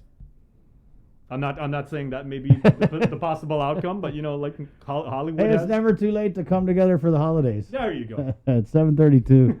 So quick break and we're back next. Right here on The Link. Good morning. It's time to save on shipping. Support our local entrepreneurs. Find the best deals, and unique products for your holiday shopping needs. The Christmas Pops virtual holiday marketplace is your hub for the best local gifts. Watch the Christmas Pops special airing through December 11th and streaming now across the stations and platforms of KUAM Communications. Visit KUAMChristmasPops.com and be on the lookout for local business profiles on our social media pages. Shop small and support local this holiday season. Presented by UOG School of Business and Public Administration, JA Guam, inspiring youth, and the Guam Visitors Bureau, making Guam a better place to live, work, and visit. Say hello to the First Hawaiian Bank mobile app. Want a better look at your spending? With MoneyMap, you can automatically create budgets and manage where your money is going. Know when you have a green light, or when it's time to slow down. Maybe cook more meals at home this week. Set your goals, track your progress, and find your way to exactly where you want to be. With MoneyMap from the First Hawaiian Bank mobile app. It all starts with yes. Get the job done the right way by getting the right stuff at East West Rental Center. With years of experience helping builders, we definitely got what you need. Call 646-1463 or visit us in Upper Tumon. Open Monday to Saturday from 7 a.m. to 5 p.m. and on Sundays from 8 a.m. to 5 p.m. Mariana's Irrigation and Landscape Superstore. Stop on by and visit our showroom today. We offer everyday low prices on all major outdoor power equipment like bush cutters, chainsaw, power washer, generators, and more. Need service, repair, maintenance? Well, check out Guam's best superstore only at Mariana's Irrigation and Landscape, located in Barragata along Army Drive between Submarina and Besta Market. Call 735-7446 for more information. Now shipping to surrounding islands. Mariana's Irrigation and Landscape Superstore. Do you feel like you're missing out on something? Make life more rewarding with Pacific Points. Earn and redeem points for bill rebates and free load at IT&E, discounts on fuel at Shell, vouchers at Foodies, and United Mileage Plus miles. You can even pay with Pacific Points at IT&E, Shell, and Foodies. Pacific Points. Do more, get more. GU Self-Storage, conveniently located near the Harmon McDonald's. We offer affordable rates, online payments, and auto bill pay for your convenience. Plus gate access daily from 6 a.m. to 9 p.m. Call us today at 648-7867 for more information.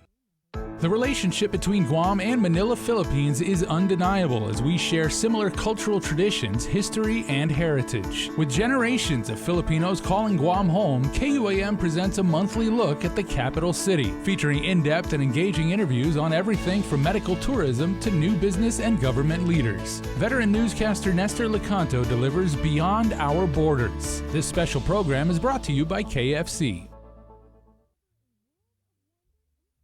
This season, KUAM Communications is ready to go with more games, more championships, and more sports specials guaranteed to bring out the fan in you. Don't miss a minute of gameplay from NBC on KUAM TV 8 or from CBS on KUAM TV 11. We're bringing you all the action and excitement brought to you locally by Mariana's Irrigation and Landscape and Dokumu Pacific. Listen, watch, and learn from the daily Chamorro news updates from KUAM News. Catch them on The Link during the 8 o'clock hour, streaming online on Isla Radio, or on the KUAM News YouTube channel for your convenience. Tune in and stay informed, all while preserving our precious culture through the daily use of our native Chamorro language. Chamorro news updates are brought to you by your familia at First Hawaiian Bank. See what's on TV tonight with schedules, network news and notes, local promotions and giveaways on KYM Communications social media pages. Like and follow us on Facebook or Instagram now for all the latest and never miss out. KUAM Communications continues our perpetuation of our Chamorro culture, language, and heritage with features available to our listening and viewing audience, including streaming of Chamorro music 24 hours per day on Isla Digital Radio on KUAM.com and the KUAM News app. Chamorro News Update, weekdays on The Link and the KUAM News YouTube channel. Conversations about life in our Chamorro language podcast, Cuentos Tapaco, with Kin Conception. Seasonal specials, shows, and other features highlighting the beauty of our language, culture, and history. It's a new era of our continued commitment to our Chamorro heritage. Isla, watch, listen, stream. Viva Isla!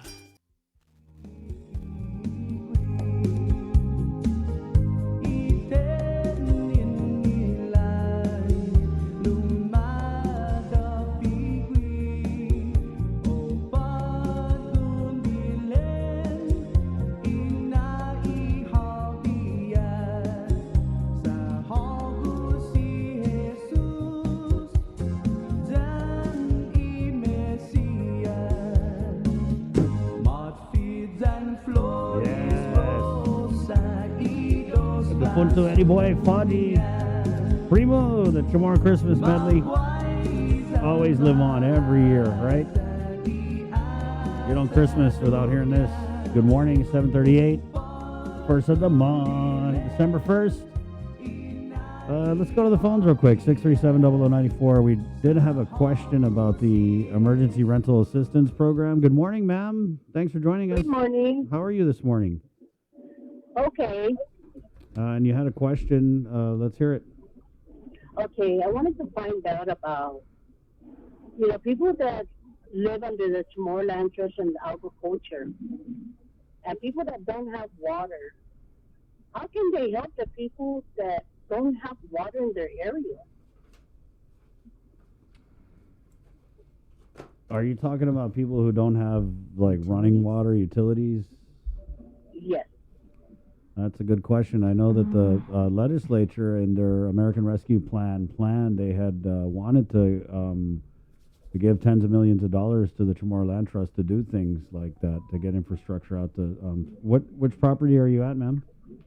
Why Sanctum get it on? Yeah, but I don't know what the status is on that. I guess we can ask... I think, because it's... for utility, I think you have to have utilities.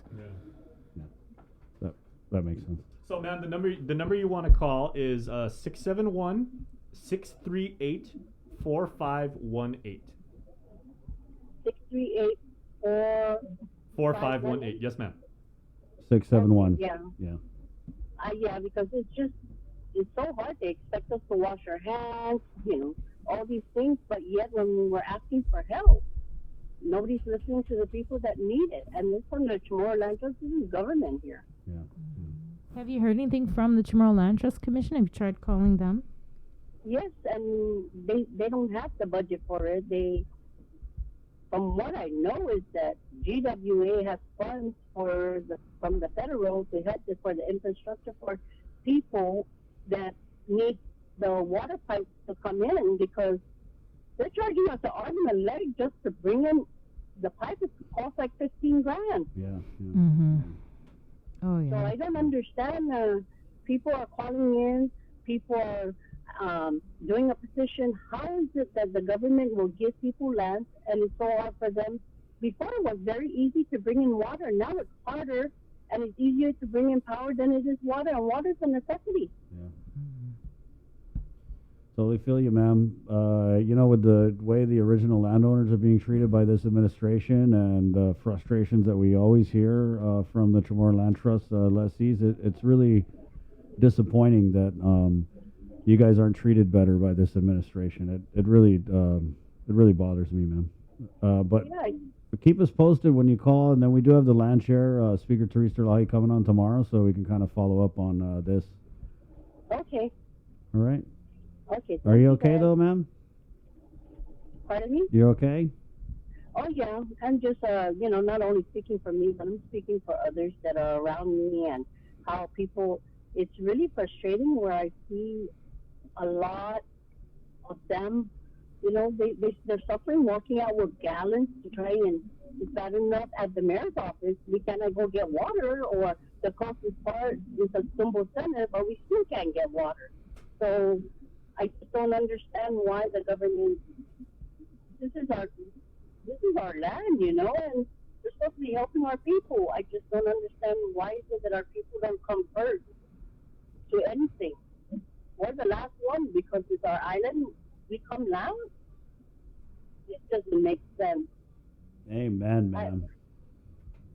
We are the people of our land, Yep. and you're supposed to be helping. The government's supposed to be looking out for us. We're taxpayers too. Amen. Amen. We need more people like you, ma'am, To go and vote. to call our show and let your voices be heard. So I would talk to some of your friends, some of your family that have similar concerns that, want change, to call. Maybe that's why there's so many homeless people. Maybe that's why there's so much drugs going around, is because if you really look at it, a lot of these people turn to these things so they don't have to deal with all these problems. Mm-hmm. So that's why it's so full. That's why mental health is so full. That's why you see a lot of homeless people on the outside. I mean, our people shouldn't be homeless, period. Amen. They shouldn't be homeless. And then when you look at the We're drugs, the islanders here. when you look at the drugs, ma'am, it's like they don't want to bust any of the drug dealers. When they bust, what they do is they release them. Yeah. That's what I don't understand is what kind of help does Guam have? All this money that we have, I don't understand why aren't they using it for the right reasons? Why wait? Why are we going to wait for hospitals and all these things? Why do we have to wait for all these people to die or to get hurt? Or we have so much violence in this island, and we're such a small island. We shouldn't have any high rates of these kind of things. Because we're the people that from Guam that are very, very thankful for things that come our way. We're helpful people. I just don't understand where did they lose their senses just because they're up there. It doesn't make sense for the people that are down there. You don't look down on people. You're supposed to be helping. That's why I don't know. I go out and pray, and I'm thankful that my children learn. That's why I never gave my kids cell phones at a young age. I don't give them. I never even got their ID until they were 18 years old, so they know responsibility. I'm just very thankful for my children that they understand life. They learn the hard way. I've lived under the Chamorro Land Trust for already 8 years with no water. No water. Yeah. And thank God. How are you getting your water? From the rain, or? Yeah, the rain. Catchment. Yeah. Well, ma'am, you hit all the bases, and sadly, unfortunately, there are a lot of people who feel like you do. We wake up one day, look around, and we're like, "What island is this?" You know what I mean? And everything you touched on, from the way our Chamorro people are being treated, right? The way they're living at the back of the bus. From that to the drugs to the crime, there's a lot going on that these videos that we see come out of Adelup, they tell a totally different story. We're trying to be fancy. We're trying to be so fancy, but it's 2021 and we got people that don't even have running water. It's a shame. Ma'am, I got to run though, but I thank you, and please keep us posted when you get a hold of the ERA and let us know if they can help you connect utilities you don't have. Thank you guys for everything. God bless you, ma'am. Stay out there. God bless you guys too. Take care. Pagamos. Merry Christmas. Right on. Man, I feel that. Yep. A lot of people feel that way. A lot of people. Definitely over the last few years of this pandemic, people's attitudes have really changed. Really changed. 7:45, Senator Joanne Brown. Good morning. Thank you for joining us. Hi, good morning. How are you? Pretty good. Hi to Jason and Sabrina. Good morning. It's nice to see you guys. Chris, could I just note something? Yes, Jason. The please good note away. senator. The good senator was one of 5 who actually joined us here at the KUM studios yesterday Mm-hmm. for Giving Tuesday. Thank you again, Senator. She gave one of the coolest toys. She actually gave the Baby Shark playset. We tried to get her to sing the song, but she was heading out at that point. But thank you, Senator. Back of your mind, you know, Baby Shark. It never lives. It lives there. What is that? Rent free, right? Yeah. The gift that keeps on giving. Well, you know, another gift that keeps on giving is this Port GM, Roy Respicio. And this, so, we haven't had you on since this whole port resolution came out, right? Or did we? No. So anyway, I guess we'll just kind of start at the beginning. The port came out of this resolution, and we played the clip of the port meeting, and the GM, Roy Respicio, was really like hell-bent on getting this resolution passed.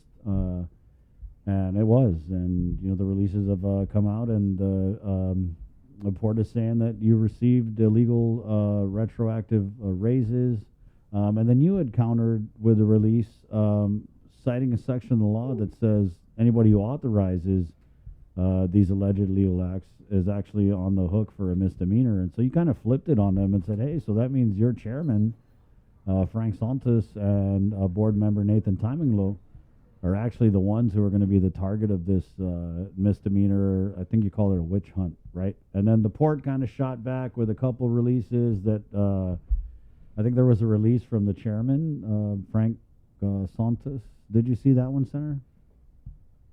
I certainly heard of it. Another release. They're very good at press releases. I certainly would like to hear Chairman Santos publicly come out himself to the people of Guam. And, you know, if those are actually statements he's made, then I would certainly, I'm sure we'd all like to hear it. I'm very surprised and, you know, certainly disappointed with the chairman in making those statements when he and his respective responsibility on the board, those responsibilities lie within his jurisdiction. So that's, I'd like to hear him come out and say that to our people. Certainly come out and publicly say that to me as well. This is what the press release stated as a quote from the board chair, that I looked at the past board meeting minutes, and to my recollection, the board only approved a performance evaluation and never approved any retroactive salary pay raises. Now that we are aware that retroactive salary pay raises for unclassified employees are illegal, the only remedy is for Joanne Brown to pay it back. Now that we are told by the Attorney General and the Port Council and that the retroactive raises are illegal, I respect those decisions and supported the resolution in order to recover the illegal payments made to Joanne Brown. As the board chairman, I expected that the former general manager would have followed all the laws and rules and regulations as her former boss. I am deeply disappointed in her response. And that was the press release that was sent late in the afternoon. Well, you know, and that's really, really unfortunate because of my 6 years at the Port Authority of Guam. You know, Frank Santos was my chairman. And the chairman, you know, not even so much as an inquiry to me with regards to this, or even determining himself to find out for himself exactly what transpired. You know, as an employee, certainly I fulfilled my obligations and my responsibilities as the port general manager, much to the praise and consideration in my employee evaluations that the chairman conducted with me on an annual basis and that he signed. I do not have the authority to give myself anything with regards to my compensation. That responsibility and authority and the signatory authority rests with the board and the board chairman in particular. So, you know, I for him to come back and say that, and you know, that's something you have to ask to him directly, because when he authorizes my performance evaluation, you know, that's a self-actuating process with regards to how our increments are processed through the HR system. That is not something that I have the authority to do. I'm sure also in your respective cases, unless maybe you own your own company and you're in charge of it, you have a boss or a supervisor that certainly would be the one to do that. I don't have the authority to do that. And certainly Rory and his regime at the port are trying to paint this picture that somehow that, you know, Joanne Brown was doing her own increments and paying herself. Oh, let's look over here at what Joanne Brown was doing and wrap himself around with the OPA audit and say, oh, look what Joanne Brown's doing. But keep in mind, Roy Respicio, from the very first board meeting that he came in at the beginning of this administration, in January of 2019, wanted the very issue of the Port 7 put on the board agenda. He pretty much has laid and paved the way for these payments, significant payments in millions of dollars of ratepayer funds to settle cases that were going through the judicial process, of many years of preparation, legal review, and legal work to go through the legal process, the process that was set up to address these type of issues. And instead, what did this board do? This board essentially is trying to wash away the review of the Civil Service Commission, even more so the review of the court system, and paid millions of dollars of settlement agreements to these very individuals. Rory Respicio, who without board authorization when he first came in, claims publicly, oh, I just happened to be running into the principal of YTK at church, and all of a sudden he's ready to sit at the table and negotiate settlements of a case that was, we and the rest of the public were awaiting a decision that was already argued in the Supreme Court of Guam the summer before. And we were waiting for that decision, wanting to interject. His actions have been doing nothing but paying out public money. So that's the same Rory Respicio that we're talking about. And he's concerned about my compensation when this very same general manager who started at the high end of salary compensation, $164,000+, that he never worked for. I spent 6 years working at that port to do the work that I needed to do, and also much to the praise of the board and the chairman in terms of my performance as the general manager of Guam. Every day doing my job, going to work and doing my job, being hands-on and making sure that we address the implementation of the upgrades and the $50 million DOD projects and the upgrades and improvements to the physical infrastructure, addressing the finances of the port so that before we left, for the first time in the history of the Port Authority of Guam, we were able to go and get a bond, a $72 million bond, to address needed upgrades to physical infrastructure there that had not been taken care of for years. I had the privilege and the opportunity to oversee the most significant rebuilding of the port since it was built in the 1960s. So to come back at this point, Rory Respicio, who never lifted a finger to start at the very high end of the salary, and come back now and try to diminish my work and my accomplishments and take credit for work that he himself has not done. I mean, that's really unfortunate that that's what he's chosen to do. But let's look at the realities of what has transacted here. And with regards to these very same questions, I hope that he asked the chairman those questions, and I hope that he asked Nathan Timinglow, who was also serving in the board the last couple of years that I was there, these questions before, let's go and pursue this money. Because I don't know, did you get that press release? Because they're very good at press releases. Did you get that press release from them that, the OPA had found that the first payouts to one of the Port 7 members, Mr. Jojo Guevara, I mean, the very same OPA reports that he wants to shroud himself and cover himself in with regards to accusations against me, did he send that press release out that they were prioritizing the findings of the OPA, that Mr. Guevara received $100,000+ beyond what he should have been compensated? So, let's talk about credibility and priority of Mr. Rory Respicio, the GM at the port. Let's have that conversation. Well. So you call it a witch hunt, the retribution. What are they trying to take you down for? What are they trying to strike back at you for? Well, I mean, goodness, look at all, because who's speaking out? Chris, I, from having been the former general manager, have a very good understanding. I mean, I did not create the situation that the Port 7, put themselves in. That decision was made at a board level with regards to actions that were taken that the board found and determined were improper, illegal, falsification of documents, and a number of things to try to process payment that didn't have proper documentation. That determination was made at the board level. I was hired and brought in to clean up a situation that previous manager did not address. Mary Torres was the general manager at the time. She did not address these concerns, I assume, to the satisfaction of the board, because that led to her eventual termination as the general manager. So I was brought in to address these very issues. I mean, I even ran again. I never ever planned on running again for the Guam legislature, being in a public capacity. But I ran specifically because I was concerned about these type of practices of corruption that are happening in our government, the corruption that I've seen happen at the Port Authority. So I'm sure they want to try and discredit me and the work that I'm doing because they want to distract from what they've been doing. What Rory Respicio and the Rory regime down there at the port has been doing, taking advantage and abusing public resources, in some cases abusing employees at the Port Authority. He wants to distract from that reality because, let's see what happens, Chris, when the public auditor, because I'm sure we're all awaiting, he did announce publicly a few weeks ago that we'll soon see the audit report on the remaining payouts of the Port 7.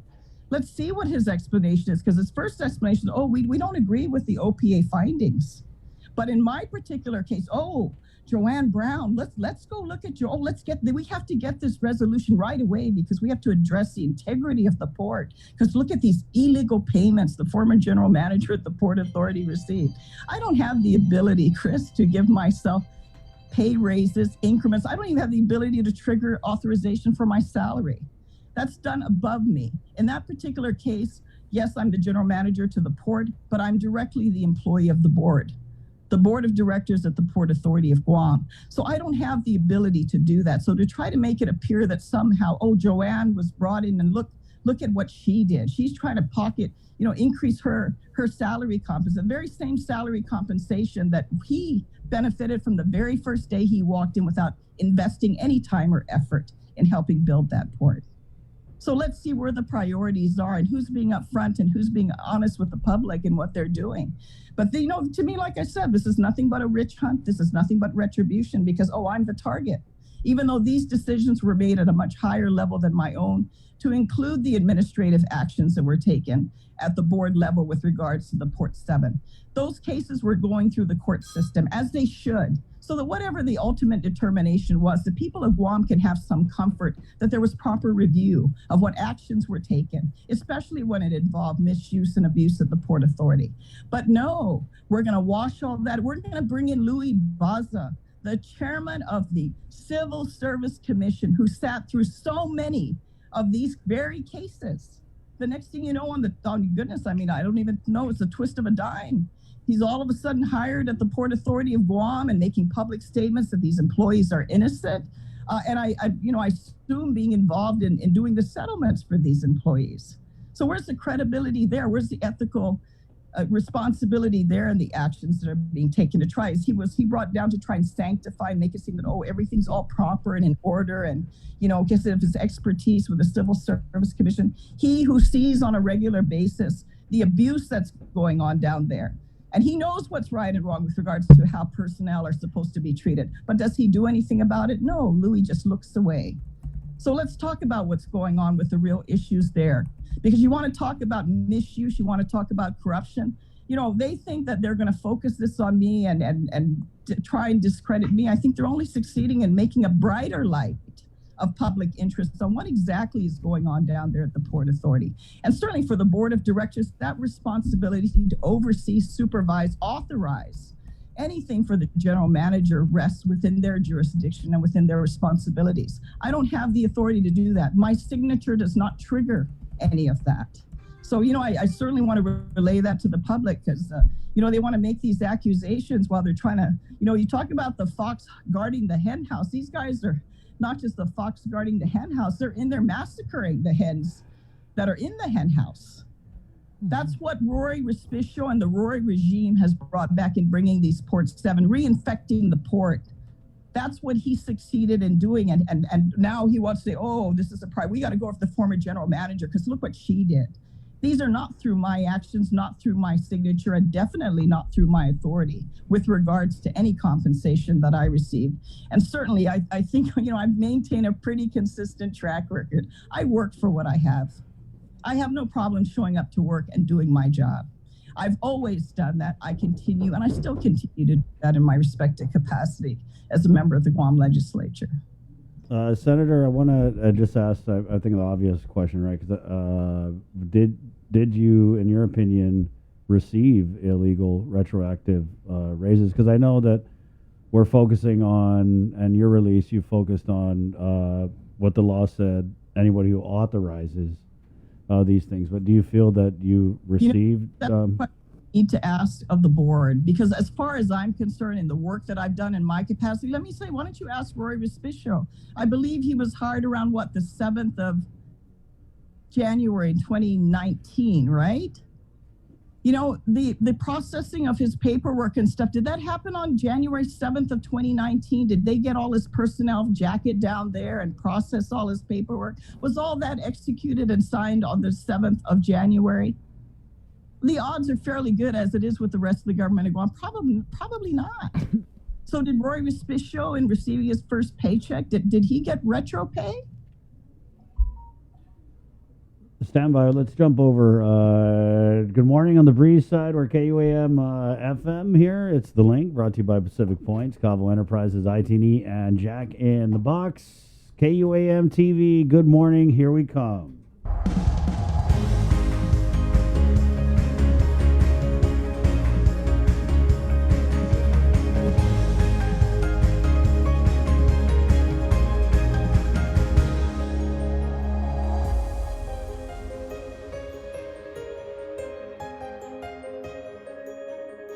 Good morning, Guam. It's 8:02, and good morning, KUAM TV. Wednesday, December 1st. This is The Link. Miss a link, miss a lot. And wow, it might be raining cats and galongos outside, but it's pretty hot in here. With Senator Joanne Brown responding to the reaction from the port. I don't even know where we were, Bree. You were asked about the whether or not I believe you received the retroactive payments. Right. And you said take it to the board and ask the board. So your deal is that, and you've been consistent in your releases in saying that you don't have the authority to give yourself a raise, that you don't sign off on anything. And that's kind of the picture that I felt like they were painting with this resolution, was that you had, Senator Joanne Brown, when she was the port GM, off and, signing stuff off on your own. And then when you had come out and your release and said that the law really specifically targets those who authorize these kinds of things, we did see that release from the port, and Chairman Santos said he didn't recall, right, if he had signed. Yeah, well, there's something about Nate, right? That Nate didn't. And that board member Nathan Timinglow was on the board, but that he didn't sign off on anything. But even board I've not had a lot of engagement, obviously, since I left the Port Authority with even, the chairman or with Nathan Timinglow. Nathan Timinglow came to my office a few months ago with his boss from the company that he works for, because they were concerned that there was legislation before us in the Guam legislature that might, create an unfair advantage between them and their competing companies. And, wanting to emphasize to me how important it was to make sure that there was a fair playing field. And that's the first time I've actually spoken to Nate in 3 years. First time I talked to him since I left the port was when they had their first board meeting. And I was hearing that Roy Respicio was trying to put this issue of the Port 7 on his very first board meeting, asking board member Timinglow to please review the issues before he acts on that particular issue. And so I had not met him till he came to visit me at my office a few months ago, asking for fair consideration. And these are board members that I've worked with, that I know. My phone number is exactly the same. It hasn't changed. I think if you wanted to find me on Guam, you could find me. Not even so much as a phone call to say, Joanne, this issue got raised. Hey, you work with us. Are you aware of it? What's your response on it?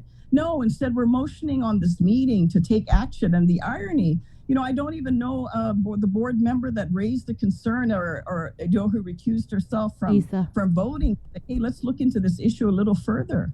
So to have those that, that I have staff, that I have all the way up to my very last board meeting, public statements of my performance evaluations for the years that I was there were exceptional, not because I wrote them.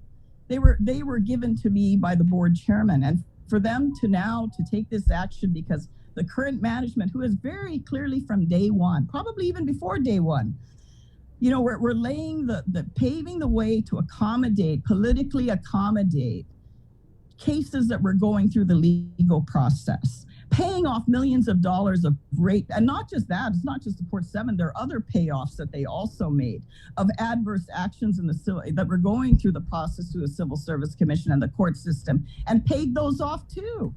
Where else in the government of Guam has that happened? Where else have you gone back in and reversed decisions or actions taken by previous management and the previous board? All these accommodations, these political accommodations are being made, and now they want to target me. You know, I've been in this public life many, many years. This is not the first time, but I continue to tell my truth. I continue to say and do what is the right thing. I've always been responsible with regards to that. I've always been responsible with regards to the tasks that have been given to me by my bosses. I did that at Guam EPA. I did that for the time I was at DPW. I certainly did that with my performance at the Guam Port Authority. And so certainly for these comments to be made by someone who they themselves, you know, look at their track record and what they've done with regards to the opportunity that's been given to them at the port. Who's been doing these payouts? Who's been trying to erase these cases rather than going through the proper judicial process? And then, of course, because I've raised that concern, I'm the target. I'm the target. Well, you know what? I will continue to do and say what I believe is the right thing because this is my community. Our families live here. We want to make sure that our government and our government officials, to include myself, are doing responsible things. And hey, I'm right here. You guys, even when I was at the Port Authority, I'm not a director that ever, you know, runs and hides. And if you need to talk to me, you have a question about what's going on, I'm always available. I might not be at that very second because I have an obligation to take care of, but I will always get back to you to address and respond, even to the public with regards to, I don't shy away from that. And so, you know, that's all I can do. And that's all I've continued to do all these many, now going on 33 years that I've been, you know, in public service to our community. I don't shy away from that. And so when somebody wants to come out and try and attack me and try to diminish the work that I did, try to attack my credibility, you know, you got to wonder what's Rory's obsession with Joanne Brown in particular. He has had a golden opportunity at that port to take things to the next level, to focus on the proper management and operation of that facility and build upon what so many that have come before him have contributed. Because there's a lot of good people that work at the Port Authority, come to work every day and do their job. They don't care about getting involved in the politics. But instead, that's not the focus. That focus is, oh, I got to make sure we discredit Joanne. Let's go after Joanne Brown because, oh my goodness, she's saying, oh, they believe that by discrediting me, somehow that sanctifies them. And I don't see it that way. I mean, like I said, I've always been upfront. I continue to do the work that I do. I've come back into public service because I'm so dissatisfied with the corruption that's going on in our government. And yes, there's a price to pay because those people that are involved and engaged in this, they do it directly. They do it through press releases. They do it through their social media nonsense that they have going on to discredit me. But that's not going to stop me from speaking out and doing what I continue to do is the right thing and continue to do the work that I'm doing for this community that I very much care and love for. Because this is where my family is. This is my heritage and this is my home.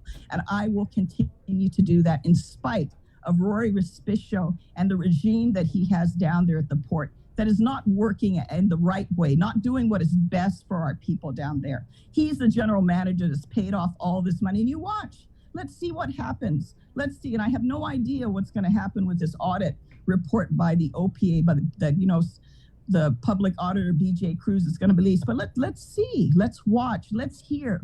I'm sure you'll be getting those press releases. Let's see what they have to say about that, because they're very quick to interpret things their way to attack and discredit me. But I stand and I continue to stand by my record. I continue to stand by my performance at the Guam Port Authority and every other job that I've been tasked, and also the opportunity that the people of Guam have had.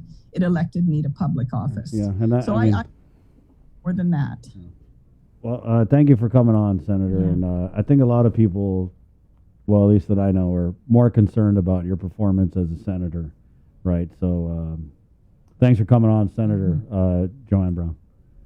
Well, it's always good to talk to you. And like I said, Bree and guys, on a more positive note. Oh, wait, you have a positive note in there? Okay. Yes, it was good. We don't get to do it often. We're all, nowadays it's all through Zoom because of this pandemic. But it's always good to see you guys and talk to you, and not always have to be, formal. So good luck. And hey, if I don't talk to you soon, happy holidays. And I'm looking forward. I hope next year is a good year for our people. I think that's what we all hope for, and that's what we're looking for. Talk to us soon, because if we don't hear from you, we're going to think the port got you or something. Well, keep in touch. Thank you, Senator. Right. Yeah. Thanks, Senator Brown. Great day. All right.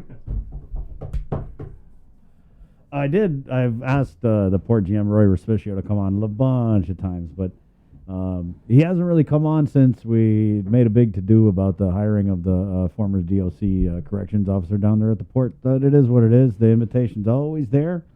It's 8/12, Wednesday, December 1st. Yes, the 1st of December, 2021. Let's go ahead and get into our news here, as we do have now just 24 more shopping days. Whoa, 24 more shopping days. Until that one day. Darn, man. I was for sure thought we were going to be in full pandemic mode for Christmas. I was not ready for Christmas.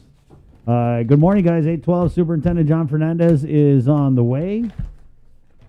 And so is Tomas Maglotnia with Regional CNMI News. But let's get into our 8 o'clock newscast, brought to you by Pacific Points with the very latest from the KUAM News team. Sabrina Salas-Matanani. Good morning, Sabrina. Half a day, everybody. The Joint Information Center reporting 13 people hospitalized for COVID, 2 patients receiving ICU level of care. The JIC also reporting that out of 13 hospitalized, 7 vaccinated, 6 unvaccinated. Public Health also reporting a total of 20 new positive cases of COVID out of 914 tests performed on the 29th. Of the new cases, 8 identified through contact tracing. To date, there have been a total of 19,199 officially reported cases, 263 deaths, 1,635 cases in isolation, and 17,301 people recovered. The CAR score is 0.7.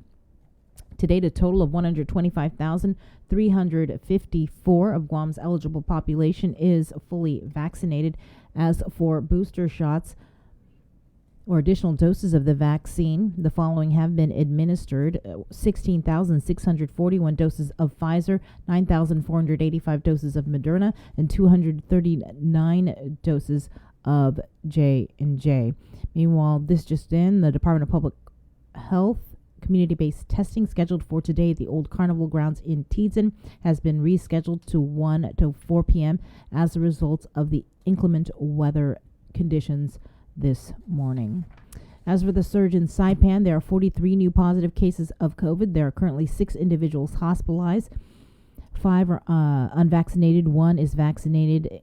Of the 43 new cases, 26 were identified via community testing and 17 via contact tracing. The vaccination status of the 43 new cases are 11 fully vaccinated, 9 unvaccinated, and 1 was ineligible for vaccination. Our Tomas Maglotnia will be joining us a little later to have the latest with regional headlines.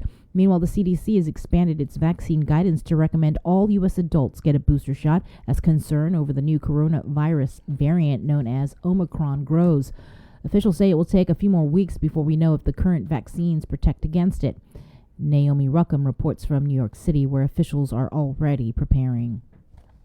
As concern grows over the new Omicron variant of the coronavirus, the CDC issued new guidance saying everyone ages 18 and older should get a booster 6 months after their initial Pfizer or Moderna series or 2 months after J&J. This variant is a cause for concern, not a cause for panic. President Biden warned Monday that Omicron will reach the U.S. The strain has been confirmed in at least 19 countries and territories since it was first reported in South Africa last week. People don't realize we're more susceptible today in this country as a whole because of the number of people who are now 6, 7, or 8 months out who have not gotten their boosters. The CEO of vaccine maker Moderna reportedly said the existing vaccines will be much less effective against Omicron, telling the Financial Times, quote, All the scientists I've talked to are like, this is not going to be good. On CBS Mornings, NIH Director Dr. Francis Collins urged patience while we wait for answers. The big question for most of us is, do the vaccines that have been put into a lot of people's arms, including mine, do they provide protection against this variant the way they have with Alpha and Beta and Gamma and Delta? And we won't know that for another couple of weeks. State and local officials aren't taking. In New York City, the mayor is advising everyone return to wearing a mask indoors. We're telling you, get those masks back on now. As an FDA panel meets to discuss emergency use authorization for Merck's antiviral pill, the company said it believes the drug will have similar effects against any coronavirus variant. Naomi Ruckham, CBS News, New York. With more news now, here is Hannah Devonzo. This news update is brought to you by Pacific Points. Do more, get more. Hafa and good morning, everyone. I'm Hannah Devonzo with your headlines here on the link. Guam's only private hospital has been sold. The Guam Regional Medical City is now under the ownership of a not-for-profit corporation, Blue Continent Healthcare Guam Medical City, or BCG. The previous operator, Guam Healthcare Development, or GHDI, announced the sale Tuesday of the physical assets and operations to BCG, calling it a transformational restructuring to expand access to world-class healthcare in Guam and throughout Micronesia. BCG will hire GHDI to provide staff to the hospital, and all current medical and administrative personnel will remain. BCG said it plans to continue with the ongoing strategic expansion, including increasing inpatient bed capacity from 136 to 186. BCG also said it will establish an institutional relationship with one of the most renowned academic medical centers on the U.S. West Coast to leverage resources in telehealth to bridge care gaps throughout the many islands of Micronesia. The institution was not named.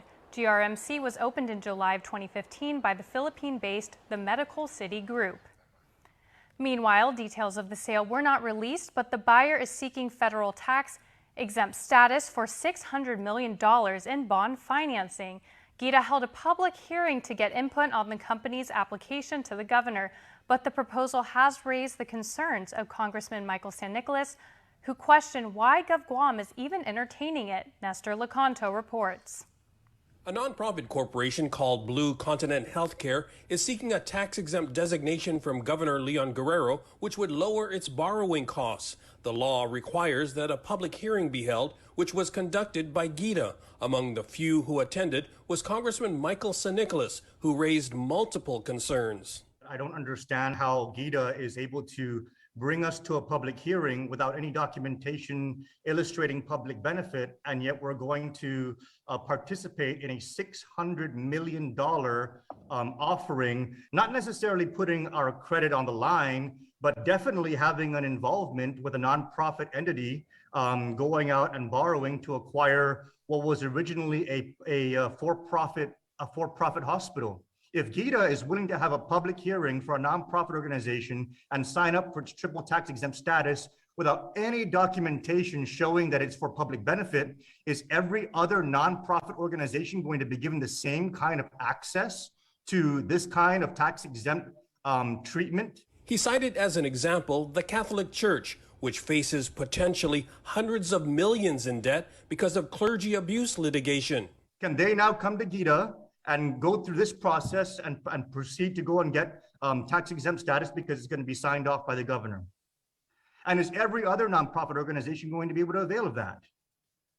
So this is a very, very big concern, because I don't feel like the risks that are that could potentially manifest are being properly vetted by GITA. But GITA CEO Melanie Mendiola said it's not their role to vet the borrower nor to determine credit worthiness. That will ultimately be up to the bond buyers. Our position is to make sure that the public is aware that this entity is going out for bonds. They're seeking tax exemption. If people have issues with that, as Congressman San Nicolas did, then they should bring it. That's the forum for them to bring up their concerns, and those concerns should be then weighed and vetted by the office of the governor in her final decision to grant them that status or not. She adds that neither GovGuam nor GDA has any liability with the bond borrowing. They're just fulfilling the legal requirement to conduct a public hearing. This bond issuance has nothing to do with the government of Guam's appetite to go after public debt. It is not tied in to the government of Guam liabilities balance sheet. This is primarily, our role is to hear the public's comment, and then the governor's role is to then endorse this project as a public interest or not. But San Nicolas remains unconvinced and says GDA should hire a municipal advisor to weigh the implications. I think GDA needs to step back and vet whether or not this is something that's going to have any other risks, and truly determine whether or not those risks could potentially manifest. I'm really just going along with what we're talking about here and trying to put the pieces together, because there's zero transparency in any of this. There's no documentation. And this is a process that is not only opaque, but it looks it just doesn't look right. But Mendiola says all the governor is doing is confirming whether the purpose for the borrowing, the continued operation of GRMC, serves the public good. Her analogy? We're not here to talk about whether or not you're going to abuse your driver's license. All we're here to say is we do verify, in fact, that you are a resident. So in the way that a mayor's verification is there to verify your residency so you can apply for a driver's license, the governor's office is here to say whether or not you qualify for tax-exempt status when you're going out to borrow. For Guam's News Network, I'm Nestor Lecanto.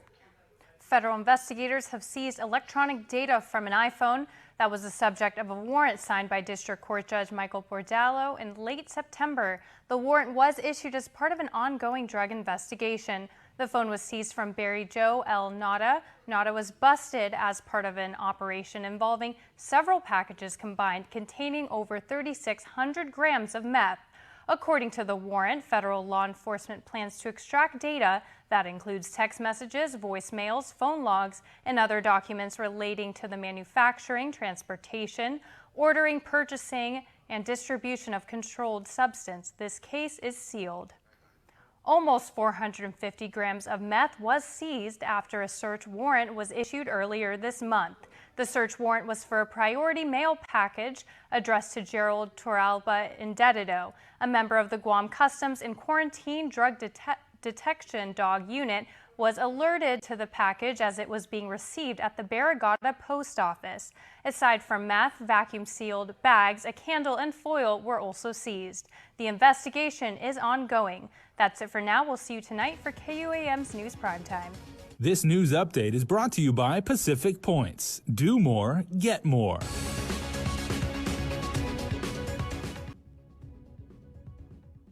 The Department of Defense has released the results of its Global Posture Review. This follows several months of analysis and close coordination across the U.S. government.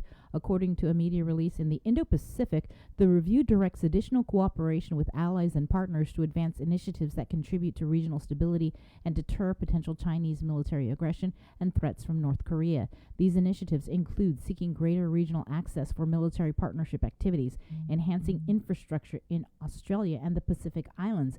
Reportedly, the Pentagon will focus on building up bases right here in Guam and Australia to better prepare the U.S. military to counter China. The Pacific Judicial Council is partnering with the legislative and executive branches of government in an attempt to decrease family violence in Micronesia through an EQ education program. A 3-day conference kicks off today. With more, here's Hannah Devonzo. The PJC is comprised of chief judges and justices from Guam, the CNMI, Palau, Chuuk, Pohnpei, Yap, Coast Rai, and American Samoa, all working together in the EQ education program. They hope that by establishing it in schools, they can teach individuals how to manage their emotions in a healthy way. Dr. Neil Nedley has been commissioned to develop it. PJC President, District Court of Guam, Chief Judge Francis Tidinko Gatewood. What we've done is we've developed a curriculum with our international speaker, and you have the information about him, Dr. Nedley, who's flying in today. And he has developed a curriculum with our council, with our planning committee, and he's also been in Micronesia. So the curriculum is going to be taught in the schools. So those are three different levels of school on each island. Just one elementary, one middle, one high school. If you get it into the school system and you teach the children about this with this curriculum, it should really stem the tide of any increase in family violence. Not only will the EQ education program be established in school, but will also be available to the community. Not just the school. I mean, we also are going to have a component for community not-for-profit organizations that support family violence issues, like for victims and survivors, and even for defendants. There will be a 3-day PJC-EQ informational conference beginning on Wednesday, December 1st at the District Court of Guam, and will also be available online through Chief Judge Francis Tidinko Gatewood's courtroom.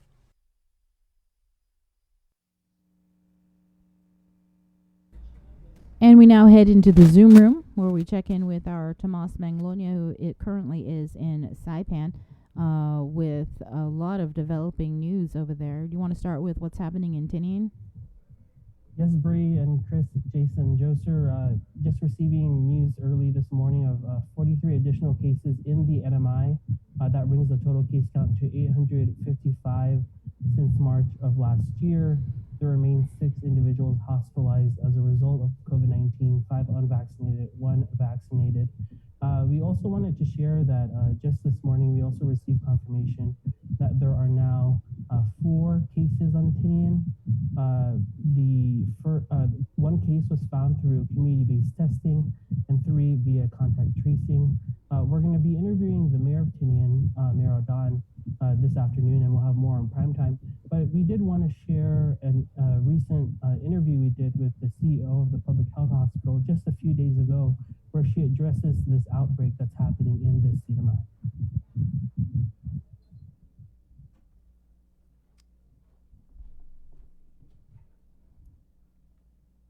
So at this point, I don't know what to say about the messaging really is, if we can try to convince others to get vaccinated and especially masking up. The question that was asked a while back was, or the last presser that we responded to was about individuals, about the cluster. Is this a cluster? Any connection with the cluster? It's already widespread. We can already see that.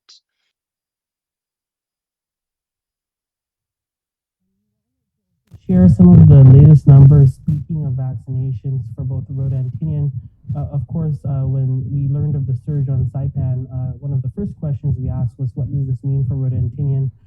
We do know that as of this morning, on Tinian, 65.3% of their eligible population are fully vaccinated. Those breakdown include around 1,788 people who received a first or single dose. And we also wanted to share 1,654 people on Tinian are fully vaccinated. Again, as of this morning, that's amounting to about 65.3%. On the island of Rhoda, 76.8% of its population is fully vaccinated. That amounts to around 1,590 receiving a first or single dose. And the other one, fully vaccinated, 1,466. Again, that amounting to about 76.8%. And for our viewers who might be listening in from Rhoda and Tinian, wanted to share some of the free COVID-19 testing information. On Rhoda, you can go to the Rhoda Health Center from Monday to Friday from 1 to 2 p.m. or Saturday from 1 to 3 p.m.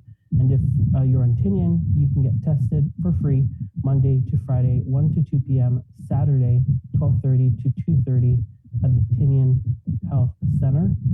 Again, we're expecting to hear from the governor's COVID-19 task force on some possible social restrictions that will take place in the coming days or weeks, given this surge of COVID-19 in the CNMI since October, just about a month ago. And also wanted to provide the latest in terms of booster shots here in the CNMI. Yesterday, the Commonwealth Healthcare Corporation shared that currently only J&J booster shots are available. However, this Friday, they're receiving a shipment of 1,170 doses, which equals about 585 complete vaccination series. We do want to emphasize amid this news of one of the first cases on Tinian and the concerns growing for Rhoda, that testing and vaccines are available on both islands. However, we've also heard concerns from the local leadership there the mayor of Rhoda actually proposing that people get tested on Saipan at least 72 hours before heading to Rhoda and Tinian. I don't think it's news to anyone that the hospital here in the CNMI only really does exist on Saipan physically. And so this is why for Rhoda and Tinian, they have the health centers, but obviously not the same access to healthcare like other locales might have. And so I wanted to share that again, sharing at least 4 cases on Tinian now, 1 through found through the community-based testing and 3 through contact tracing. Yeah, I just wanted to follow up on Tinian because you very rarely, I don't recall hearing there being a case there in the past. So is there any word on how COVID got in Tinian? The employee, I think you mentioned earlier, we reported earlier that it was a judiciary employee. Has there been any word on whether this employee had traveled? No official word yet, though people can't help but, point out the fact that travel does still occur between Saipan, Rhoda, and Tinian. We've had a lot of focus on the border at Saipan in terms of incoming travel and how quarantine has changed there. And so now what we're seeing is maybe a shift from local leadership to talk about what would it look like to travel to the different islands now. Residents online saying that they'd like to see some sort of testing before people travel to the other islands as well. But we have yet to hear any official information about any travel history. But it is safe to say that people are concerned about flights coming in and out. And we, of course, are going to be interviewing Mayor Edwin Aldan from Tinian, and we're reaching out to the Rhoda Mayor's office for a full story tonight because, these, Rhoda and Tinian haven't had COVID in the same way that other jurisdictions have, and so far all of the cases that we've been reporting on for the past 2 years have been on the island of Saipan. It is concerning. Has the Omicron variant news, has it maybe forced any type of early pivot by or are they just dealing with this current surge? What we know is that restrictions are coming. The nature, the scope, the range is unclear. We've asked at previous press conferences what the threshold would be, what the trigger point would be. They said they're taking it by a case-by-case basis, and they also said that they trust the community to do what they have to do. That message might be changing soon given these cases. We also know that we've been reporting on the school reopenings. People, split opinions based on the public school system survey in terms of whether or not they feel safe to go to school. This is definitely a surge in the CNMI, and as we heard from the chief hospital CEO there, it's widespread, at least on Saipan. And tonight at 5:30, we're actually also going to, KUM will be attending the Commonwealth Healthcare Corporation board meeting where they'll be deciding on the vaccine mandate for school children. So lots of news in terms of vaccines, COVID, and just the overall response. Obviously, one of the big concerns that is echoed, throughout the region on Guam as well is how do we approach this and not choke businesses, not make businesses suffer.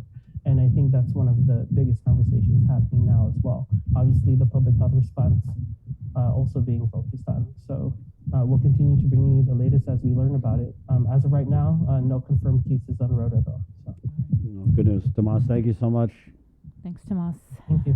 Stay safe. All right, we're going to take a quick break, and we're coming back with Superintendent John Fernandez next, right here on The Link. Good morning. It's time to save on shipping. Support our local entrepreneurs. Find the best steals, deals, and unique products for your holiday shopping needs. The Christmas Pops virtual holiday marketplace is your hub for the best local gifts. Watch the Christmas Pops special airing through December 11th and streaming now across the stations and platforms of KUAM Communications. Visit KUAMChristmasPops.com and be on the lookout for local business profiles on our social media pages. Shop small and support local this holiday season. Presented by UOG School of Business and Public Administration, JA Guam, inspiring youth, and the Guam Visitors Bureau, making Guam a better place to live, work, and visit. Say hello to the First Hawaiian Bank mobile app, where you get smart insights into your finances so you can make smart decisions with your money. With a daily personalized feed, you can compare your monthly income to spending. That's better. Discover where your money is actually going. You might be surprised. See what's essential and what isn't. The more you use the app, the smarter it gets. With insights from the First Hawaiian Bank mobile app, it all starts with yes. Get the job done the right way by getting the right stuff at East West Rental Center. With years of experience helping builders, we definitely got what you need. Call 646-1463 or visit us in Upper Tumon. Open Monday to Saturday from 7 a.m. to 5 p.m. and on Sundays from 8 a.m. to 5 p.m. Mariana's Irrigation and Landscape Superstore. Stop on by and visit our showroom today. We offer everyday low prices on all major outdoor power equipment like bush cutter, chainsaw, power washer, generators, and more. Need service, repair, maintenance? Well, check out Guam's best superstore only at Mariana's Irrigation and Landscape, located in Barragata along Army Drive between Submarina and Besta Market. Call 735-7446 for more information. Now shipping to surrounding islands. Mariana's Irrigation and Landscape Superstore. The relationship between Guam and Manila, Philippines is undeniable as we share similar cultural traditions, history, and heritage. With generations of Filipinos calling Guam home, KUAM presents a monthly look at the capital city, featuring in-depth and engaging interviews on everything from medical tourism to new business and government leaders. Veteran newscaster Nestor Lecanto delivers Beyond Our Borders. This special program is brought to you by KFC. GU Self-Storage, conveniently located near the Harmon McDonald's. We offer affordable rates, online payments, and auto bill pay for your convenience. Plus gate access daily from 6 a.m. to 9 p.m. Call us today at 648-7867 for more information. Do you feel like you're missing out on something? Make life more rewarding with Pacific Points. Earn and redeem points for bill rebates and free load at IT&E, discounts on fuel at Shell, vouchers at Foodies, and United Mileage Plus miles. You can even pay with Pacific Points at IT&E, Shell, and Foodies. Pacific Points. Do more, get more. Learn about people and organizations making a difference in our community on the greater good every Wednesday during the link. Building awareness, promoting events, generating change. Find inspiration to seek out the greater good every Wednesday. Listen, watch, stream. Miss the link? Miss a lot. Presented by Jay Goodman, a happiness company, and Guam Windward Memorial. Celebrate life. Join KUAM every Wednesday on Primetime for Inside Business. It's our new weekly segment featuring the struggle of Guam's businesses during this global pandemic. We'll hear from industry leaders about the difficult decisions they were forced to make to implement cutoffs, layoffs, and shorten hours just to survive. It's the other side effect of COVID, the island's economic crisis. We'll also feature new businesses that managed to open and thrive during these challenging times. It's Inside Business every Wednesday on KUAM News Primetime.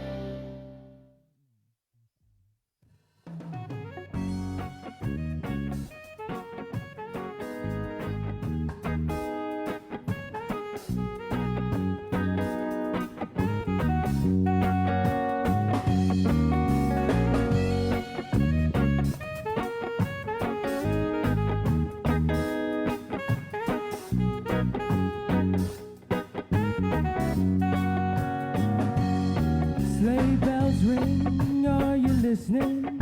In the lane, snow is glistening. A beautiful sight, we're happy tonight. Walking in a winter wonderland. Yeah, we'll tell you where you can go walking in electric winter wonderland. Coming up just a little bit later in the show with Jason Solis.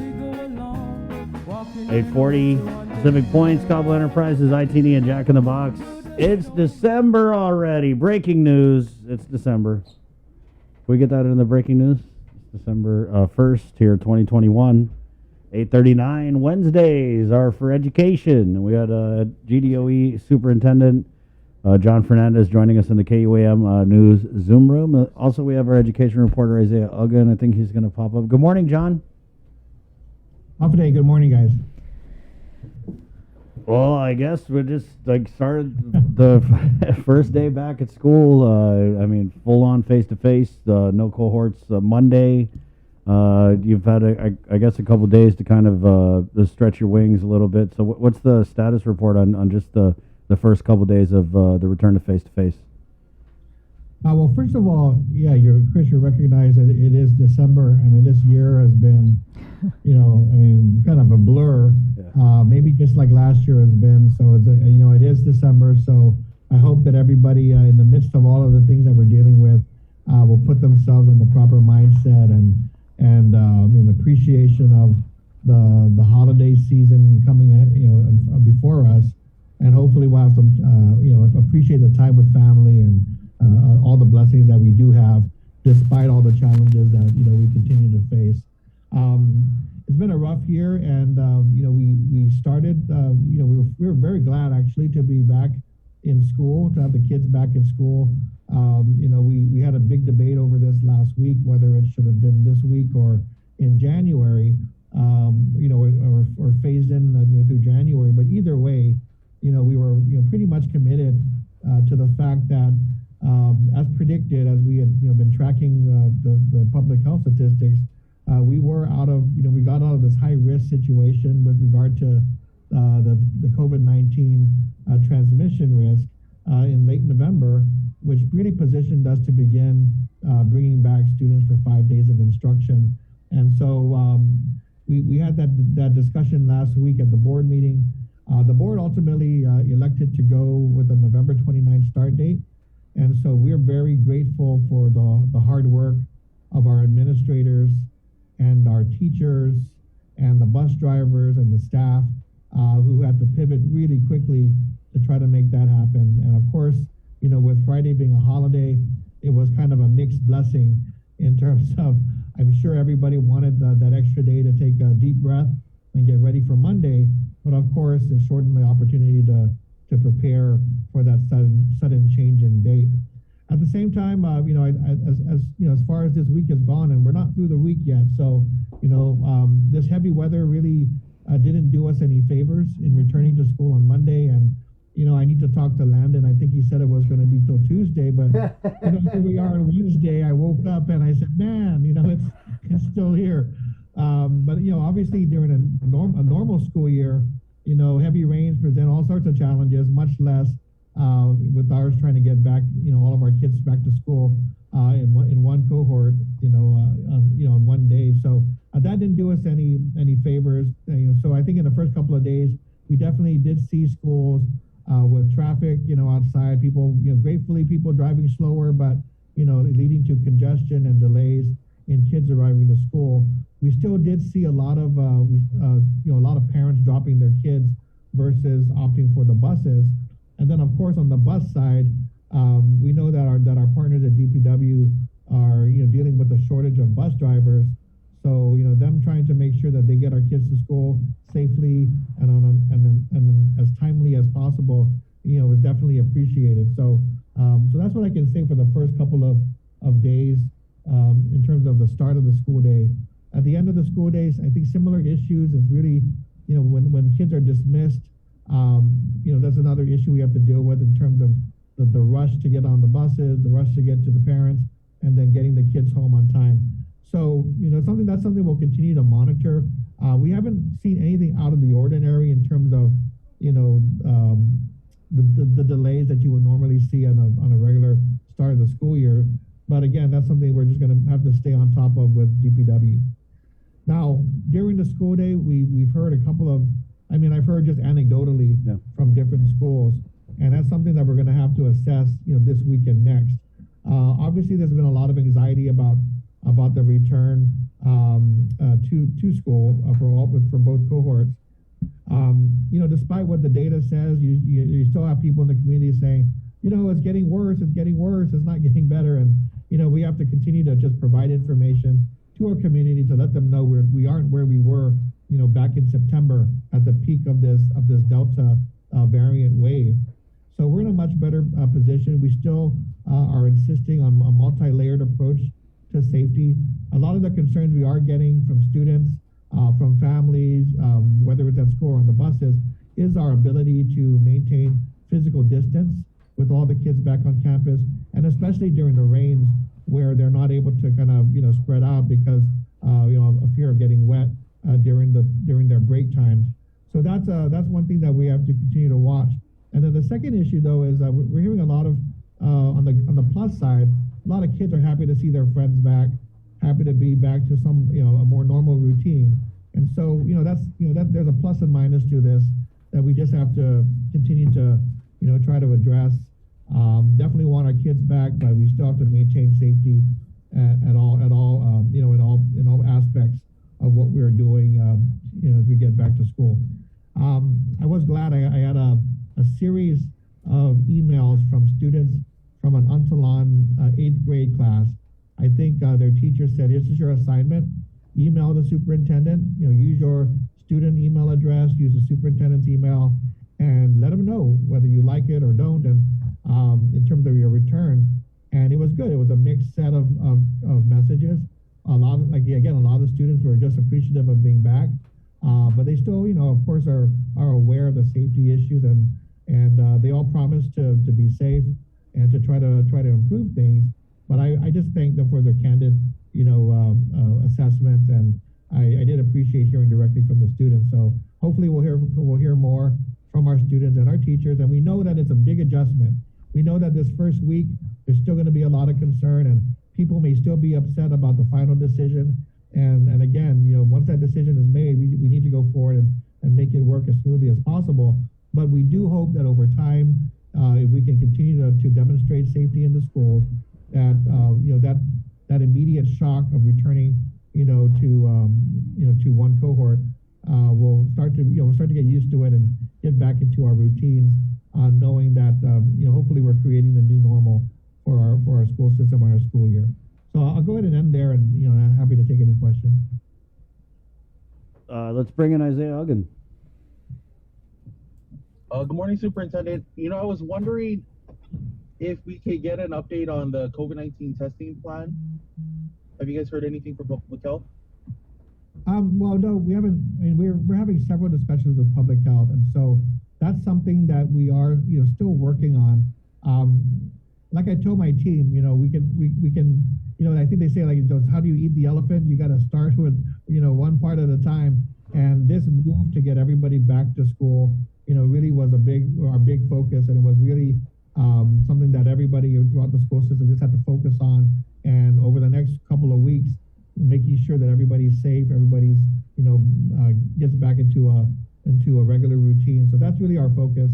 Our second immediate discussion with Public Health has to do with vaccinations of the 5 to 11-year-olds. So I just got off a conversation yesterday with Public Health, and of course, throughout this pandemic, we've worked to be good partners with Public Health, trying to find ways to facilitate the vaccination for all those who are eligible.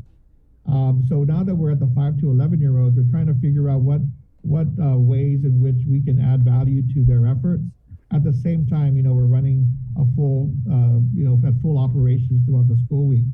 So at this point, we're discussing, and when we get the details announced, we'll definitely put that out there. But we are discussing a weekend drive at 1 or 2 schools. I'm just going to let we'll finalize the details soon. But we're looking at a couple of schools in the north, in areas where there are concerns about access to vaccination.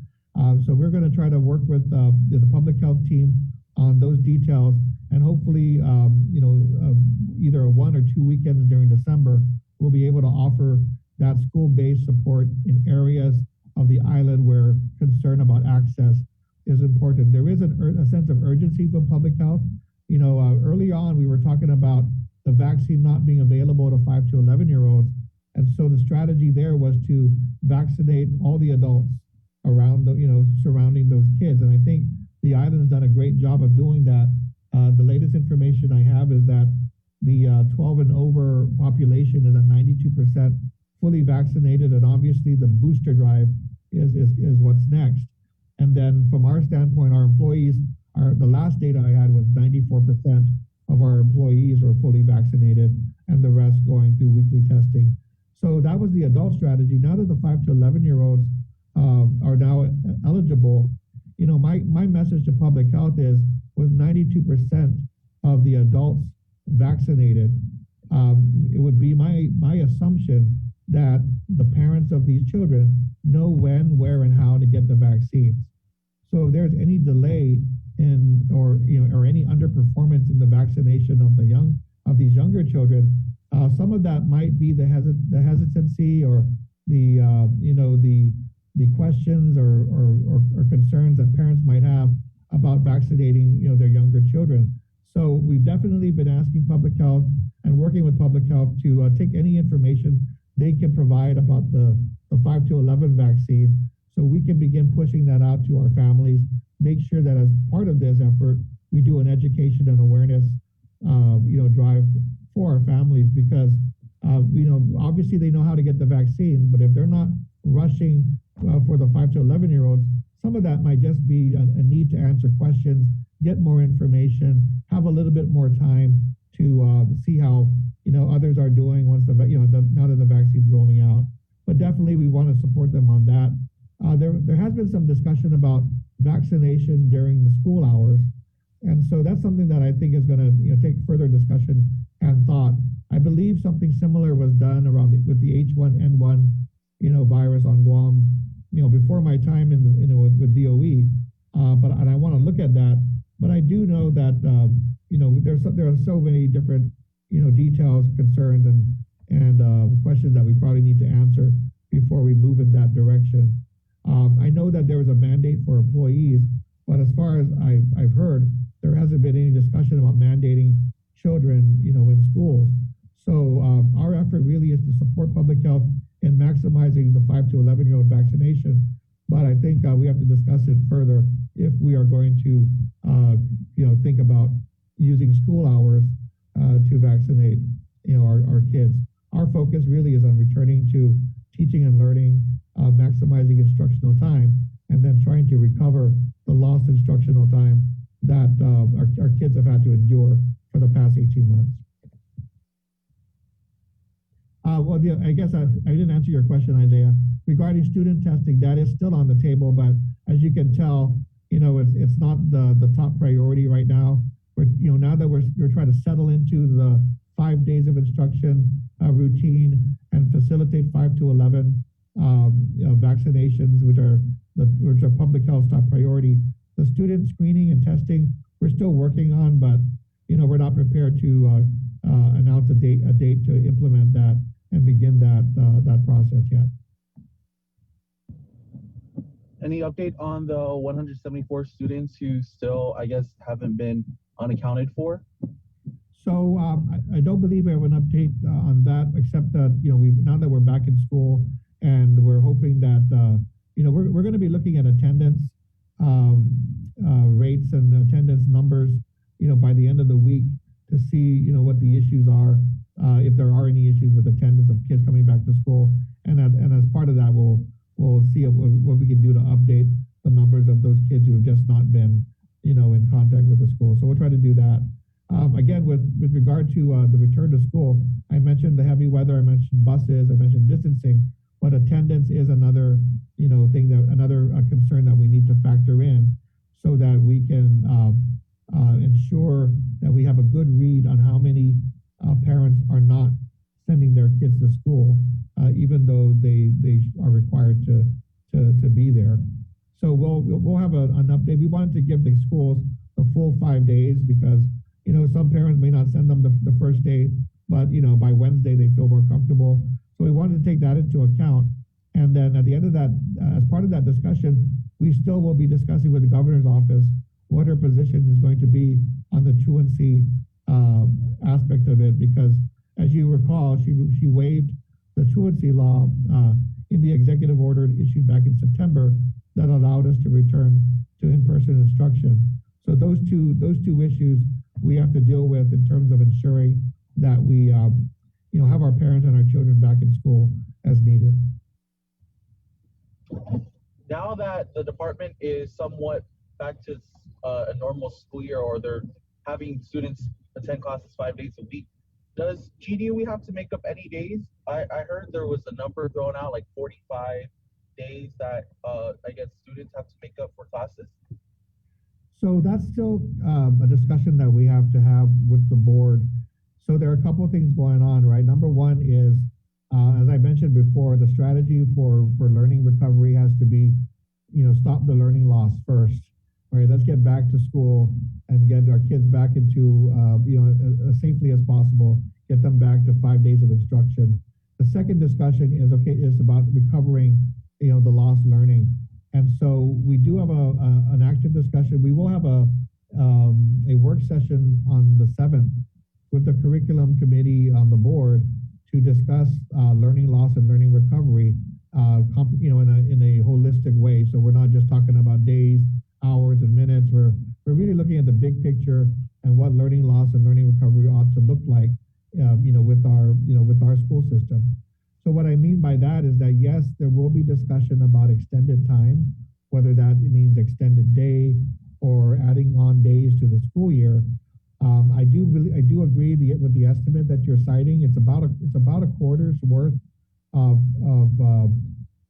lost days this school year. So we have to figure out, how to make up for that lost learning. Now, my discussion with the board, though, is that it's not necessarily all about the hours and minutes. It's not necessarily a quantitative issue only. There are other ways to address learning recovery through other strategies. So what we want to do on the 7th is, of course, talk to the board about, the quantities lost, right? How many days have been lost due to the pandemic? The second issue is that we want to get a clearer picture on the partnership with the governor to push funds out into community organizations to work with youth as part of this youth engagement. I think that'll be a part of the equation to help support learning recovery. So what that means is that instead of just saying we're adding time to your class, to your normal school day, there are after school programs, there are summer programs, there are weekend programs that can be a part of that strategy to engage students. And so we have a number of partnerships with the mayors, with nonprofit organizations. There's been funding allocated. I don't think the process is complete from what I've heard. I don't think the money's gone out to the organizations yet, but we want an update and we want to understand, the scope and breadth of those services so we can incorporate them into our planning for learning recovery. So, again, we may want to extend time during the school year, but we definitely want to take advantage of our partners in the community to provide our kids, whether it's opportunities to do public service or community service, whether it's opportunities to do internships, whether it's opportunities, to work on projects outside of school. Those are all the types of ways we can engage and get our students back into a learning mode without simply bearing all of that responsibility, on the shoulders of the same teachers, through the same methods that we might think about traditionally. Right. So that's what we're going to have December 7th. We'll make sure that you're welcome to join us at the work session, but we definitely know that discussion will lead us into determining the right strategy for addressing learning loss. Yeah, John, I did see, and I don't know if it was the ARP document that had come out, but you're right. There's a lot of funds that are targeted for education that are under the control of the governor's office. So when you're talking about this, what you were just talking about, which was the grants that were issued out for nonprofits, and then I believe there's also some money there for the mayors and the after-school program. That's the Education Stabilization Fund. Right, So the GDOE got their own ESF funds, and then some of that went to. Right, but the thing is, they announced that it was awarded in August, but it has not actually been awarded. And August, September, October, November. I mean, it's 5 months down the road, and we hear it's still at the AG's office. Yeah, that's my understanding as well, that it might still be at the AG's office, and so we do want to connect and see what the issue is, because as we get back to our new normal back to school for all our kids, the next phase is going to be to engage those community providers. So some of them have already preliminarily contacted us, but we can't. I don't think we're going to be able to do this on a organization by organization basis. We need a big picture approach to understand how many requests we're going to get, to use facilities, to partner with schools and so forth. And so, we have a list, and we want to just, make sure that we're able to engage with those organizations and make sure they're ready to go. So part of that definitely is, addressing any paperwork and legal, matters that need to take place in order for these organizations to get their resources. Yeah, we also have our resources on our side dedicated to learning recovery. Now, of course, a lot of that is really dedicated to just, getting more resources and materials and supplies for our kids to facilitate additional instructional time, and especially with using technology. So the effort with the board is really to focus in on the strategy, refine the strategy, make sure that everybody kind of agrees on how we're going to approach learning recovery. But I think we're there. I think this is the right time, for that discussion. Early on, when you guys have been asking me and everybody's been asking, my first response has been, well, I can't even get the kids back, to school on a regular basis. So I need to, we want to tackle that first. Now that we're here, I've told the board, let's come to an agreement on what learning recovery means and how we're going to approach that. So again, it could mean that it's additional instructional time. If that's the case, if it's additional time at the end of the school day, this year, next school year, if it's additional time over the summer, and we're going to need to discuss issues like, compensating teachers for that additional time, working with the union on those matters, depending on what the decision is to do that. But again, alternatively, working with our community organizations is going to be something that we're going to want to build around, because I think that's much needed as part of our strategy to get kids engaged outside of school. So we're looking forward to that discussion. And between now and January, we want to tie that up and make sure we're ready to go. So hopefully the second semester into the summer, those enhancements and expansion of programs can take place. Are you aware of what criteria was in the application process? Because when I look at some of the awards, it was really hard for me to kind of see, okay, well, why did one group like NIHI, for example, get $600,000 versus another group which got, I don't think Island Girl Power got anything. So what, Right. what was, are you privy to any of the details of the application process and how these award amounts were determined? No, I do know that we did have staff who were assisting in reviewing the allowability of the projects as part of the use of federal dollars. So there was some assistance provided, but ultimately the dollar amounts and which organizations were approved were up to the governor. But I do want to say that there are, if there were applications, for instance, to continue doing what we were already doing, that might not have risen to the top of the list, because we do want to make sure that the organizations are sustainable, that they're looking at expanding services to more children and so forth. So I know there are several types of criteria used to review those those applications. We're gonna again, for me, that was something that was in the governor's office. Yeah. We joined and supported that, but I'm going to ask for a refresh and an update so that we understand, can put together a comprehensive assessment of what services will be available to our students, so that these things are working in tandem and we're not duplicating or stepping on each other's toes as we try to work together to address the needs of our youth. So we're looking forward to that. I think it's a positive thing, but yeah, I don't know who got awarded and denied and on what basis. Right. But whoever does have resources, we welcome them to the table.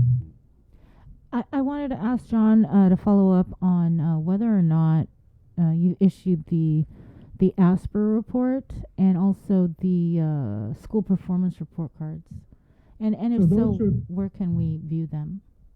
Yes, so I believe Michelle Franquez is sending them. I know we've got some requests from the reporters, so they should all be available. And I don't know if Isaiah received it yet, but I'll make sure that gets done today. And again, what I'm going to say is if I can extend that invitation to Isaiah, December 7th, we are going to be talking about what we know about learning loss in our school system, how we can continue to assess the impact of the pandemic, and then what we can do to offset those impacts. Now, with the ASPR, I think the challenge with the ASPR is that the results might be a snapshot of a certain, portion of the school system, but the participation and the number of kids tested were far different from what we would see in a normal year. So, again, this was only for the face-to-face students, and it wouldn't, it's not a similar pool that you might see in a normal school year. So a lot of states are dealing with that. It is a snapshot. It's one type of assessment that'll help us, move forward. But our teachers are going to know best as they get the kids back in the classroom, as they start to do their interim and formative assessments through the course of their day-to-day instruction. And we're really going to need to hear from our teachers with regard to getting a better measure of where our students are as part of coming up with a strategy. And the strategy is not just for the next semester. This, a learning recovery strategy has to take into account that this has been an 18-month, situation, and the recovery could take 2, maybe 3 years, depending on how we execute it. So, it is going to merit additional discussion, and we have the time to do that. But I'm hoping that we can get to work next semester with kids back in school for 5 days and being able to then deploy the interventions needed and agreed upon to get them back on track. I did have one more question, and that relates to sports. And I know that you, Sure. When we talked weeks back, you mentioned that you were having discussions with public health to perhaps clear up some of the confusion between outside leagues and the interscholastic sports league. What applies to us, what doesn't apply to us, because it's not the same, and it is really confusing. And so, for GDOE, for the ESA League, what exactly is it? 12-year-olds? 12-year-olds, do you have to be vaccinated, or is it still 16? So as of today, the interscholastic sports for under GDOE, the requirement is that all coaches, all officials be vaccinated, and all athletes 16 and above be fully vaccinated or submit to weekly testing. So of course, we understand where you're coming from, because I know the last guidance memos created some confusion for those who might not be following, the details and the specific language. So the way it's been structured is that there is guidance for scholastic activities, and then there's guidance for K-12 activities, including interscholastic sports. So the guidance there is separate. And so we're gonna need to continue to try to clarify and make sure there's no confusion. Now, again, the requirement to go down to the 12-year-olds for vaccination requirements, that's something that we have to discuss and hear more about. But at this point, we were comfortable with the 16 and above. Our focus was really on spectators coming in, to the games, because we do have control, and there's a limited amount of spectators who are allowed in. But it really is based on capacity of your gyms or your facilities. So I think the theory behind the spectators is to lower the numbers and keep them distanced, during the games. But there has been some discussion about whether the vaccination requirements should apply to the adults in an effort to get more spectators to the sport to be able to participate. So that discussion is ongoing. But I know that we've got a lot of schools asking whether we can do more so that more parents and family members can join and watch their kids, perform in their athletic events. Do you still more work is needed to align those guidance. Do you feel that they should be aligned, whether it's an outside league or interscholastic sports? The guidelines. There should be. I think there should be discussion and alignment. But I think the practical matter is the kids who are in schools are also participating in outside leagues. So there's not like a separate group of kids necessarily. So some of the kids, the athletes are doing both, right? The coaches are doing both. And so I think that's where it gets confusing when they're trying to figure out which requirements they have to meet. So for a student, we're saying if you're 16 and above, you have to get vaccinated or test. And then if you're under 16, you don't, unless you're in an outside league, and then you have to follow their rules. So I think that's where the parents are coming from, trying to figure out what they need to do to ensure their kids have an opportunity to participate. Okay. I just didn't know if there was data or science that said, well, if you go to school and you play sports, you're more likely to get, or you play out in an outside league, you're more likely to get COVID. Yeah, there's no, I mean, I haven't seen any difference, any science. I'm just messing with you, John. Yeah, no, I know. He's a big no, messer. you're absolutely right. No, but I think that is the thing. We do want to be driven by data. And so I'm very, that's something that is on my mind, is that because there's so many things we can do to make ourselves feel better. But what is the science telling us? What is data showing us? Because, we're never going to stop, if we don't use science and the data to kind of guide us. And there's enough uncertainty out there that we need to, definitely need to be monitoring. But, debates about whether outside leagues are safer than, or more dangerous than interscholastic leagues, that's definitely not something I've ever, I think is probably worth our discussion. We need to talk about, the bigger issues out there. Yeah. And before we let you go, there is a question here, just so that it's on your radar. Parents are still waiting for the laptops for our children to be on the online schooling. It's already December, half of the semester is about done, and yet our children haven't gotten their laptops and the Wi-Fi monitors yet. Just letting you know that. Yeah. If you could text me if there's a particular school, then that'll be helpful. Okay. But we know that we've got a lot of laptops in. We're grateful because of the shipping delays. Every time we get something, we're saying, great, let's get them out to the school. So if there is a particular student or school, we can definitely work that out and make sure that that's addressed. Thank you, John. Thanks, John. Thank you, Isaiah. Thank you, guys. All right. See you Thank later. you. All right. We'll take a quick break, and we're coming back with more of the show next, right here on The Link. Good morning.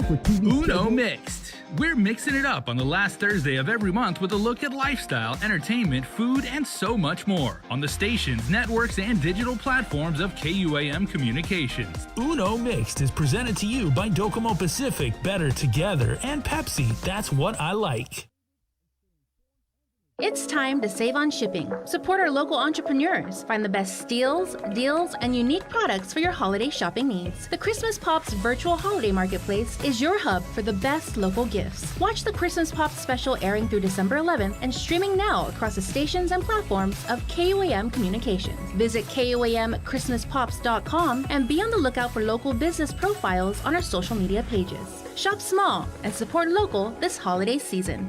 Presented by UOG School of Business and Public Administration, JA Guam, inspiring youth, and the Guam Visitors Bureau, making Guam a better place to live, work, and visit. Half a day. This is Governor Lou Leon Guerrero. If you're struggling to pay rent and utilities because of the pandemic, your government can help. Our Emergency Rental Assistance Program provides direct relief to you. To date, over $6.9 million has helped over 1,500 households. Apply online at eoa.guam.gov or call the Department of Administration's Emergency Rental Assistance Program at 671-638-4518 or 19. We all know that a healthy lifestyle is important to prevent chronic diseases and long-term illnesses and boost mental health. It's difficult to determine exactly which healthy habits are worth investing in to live longer and healthier lives. But FHP is here to help. Tune into The Link every Tuesday for FHP HAFA Health Tips, brought to you by Take Care. Helpful advice about healthy lifestyle choices that will have a big difference in your health from the medical experts at FHP Clinic. FHP HAFA Health Tips on The Link every Tuesday is brought to you by Take Care. This season, KUAM Communications is ready to go with more games, more championships, and more sports specials guaranteed to bring out the fan in you. Don't miss a minute of gameplay from NBC on KUAM TV8 or from CBS on KUAM TV11. We're bringing you all the action and excitement brought to you locally by Mariana's Irrigation and Landscape and Docomo Pacific. KUAM's multi-platform morning show, The Link, just got a little more delicious with Feed Me Fridays. Chris, Sabrina, Jason, and the rest of the morning crew will take some time off each Friday to talk, taste, and tempt you with all the latest and greatest food and drinks on Guam. Old faves, new hits, and everything else we can put in our bellies. It's Feed Me Fridays on The Link, brought to you by King's Restaurants, Ruby Tuesday Guam, and Devondale. Real milk from free grazing cows. Join KUAM every Wednesday on Primetime for Inside Business. It's our new weekly segment featuring the struggle of Guam's businesses during this global pandemic. We'll hear from industry leaders about the difficult decisions they were forced to make to implement cutoffs, layoffs, and shorten hours just to survive. It's the other side effect of COVID, the island's economic crisis. We'll also feature new businesses that managed to open and thrive during these challenging times. It's Inside Business every Wednesday on KUAM News Primetime. Catch Sports Link on the KUAM News Morning Show, The Link, every Friday for the latest sports news, game schedules, athlete profiles, and more. Sports Link airs every Friday across the multi-platforms of KUAM. Tune in to the broadcast on Breeze 93.9 FM, on KUAM TV 11, live stream through the KUAM News Facebook page, or view highlights on YouTube, KUAM News Facebook, and Instagram page. Sports Link is brought to you by Mariana's Irrigation and Landscape. Learn about people and organizations making a difference in our community on the greater good every Wednesday during The Link. Building awareness, promoting events, generating change. Find inspiration to seek out the greater good every Wednesday. Listen, watch, stream. Miss The Link? Miss a lot. Presented by Jay Goodman, a happiness company, and Guam Windward Memorial. Celebrate life. Let's get merry during the most wonderful time of the year by making spirits bright. KUAM Communications and Coast 360 want to highlight your decorations and lights by flooding the social media pages of KUAM with your videos and photos. Finish your holiday setup, snap a few shots or video of your delightful display, and send it to us through social media or email them to promotions@KUAM.com. Check out our posts every Friday or tune in to KUAM News Weekend Edition for a special montage of the submissions certain to be making spirits bright with every broadcast. Warmest holiday wishes from KUAM Communications and Coast 360 Federal Credit Union. Together, we thrive. Pacific Matters is a half-hour news, culture, and lifestyle show focused on issues that impact Guam, the Northern Mariana Islands, and the larger Pacific region. Join Tomas Nagonia every Monday to discuss politics, trends, and take a deep dive into the issues changing our island home, because what happens in the Pacific matters.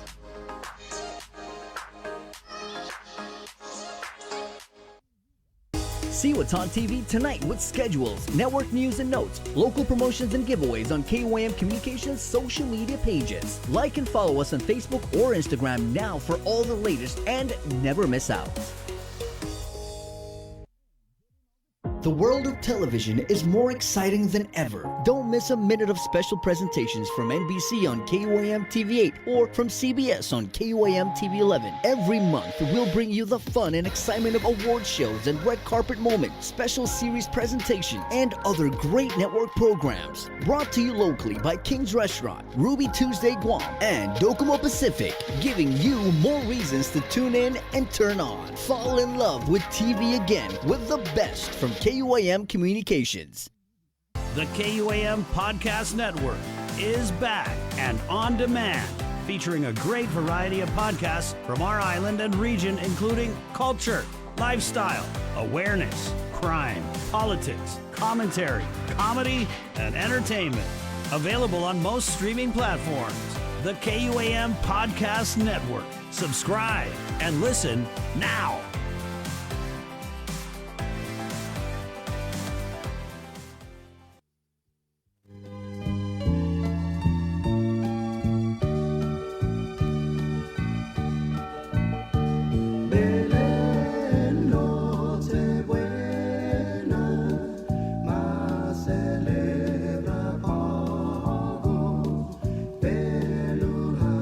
Wanted to share this, something I saw on Twitter here. Cat tweets, Senator Joanne Brown's response on the link is a testament to a true public servant. She was a force in the 90s and hasn't missed a beat since. I love when our people who are both smart and passionate step up and get it right. Hey, it's 9:20. Jason Solis, ladies and gentlemen. And hello, everybody. Okay, now while Chris is playing that song, don't lie. All right, it's really really bad juju to like lie during the holidays. But you're doing the whole like slide thing. Right? The batsu. Yeah, even if you're doing it in your car, as long as you know you got your seatbelt on. You know, hopefully you're at a red light.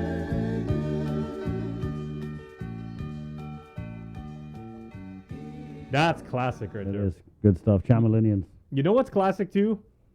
Counting on people. Exactly. And who do you count on? And you know, this can be anybody. This comes from the heart. It's your story. It's completely unique to you, and we want to hear it. So as part of the Calvo's Count on Us for Life giveaway, we do this Wednesdays through Fridays right here on the link.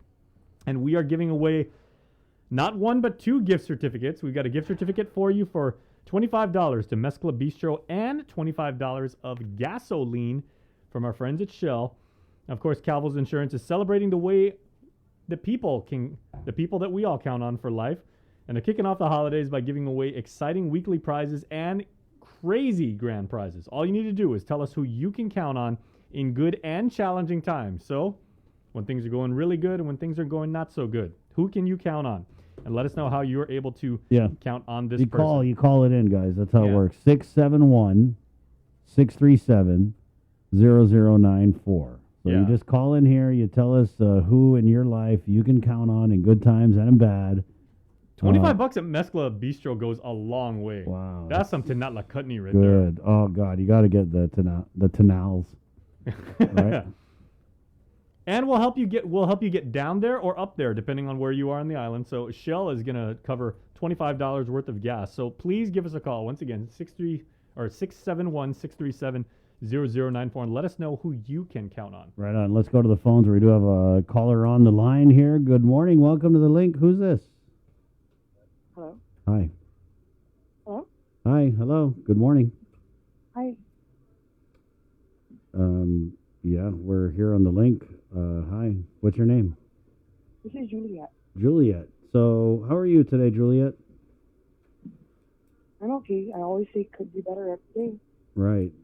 So, when you say you're okay, I'm assuming it's because you have someone in your life that you can count on, right? So, who is it in your life that you can count on?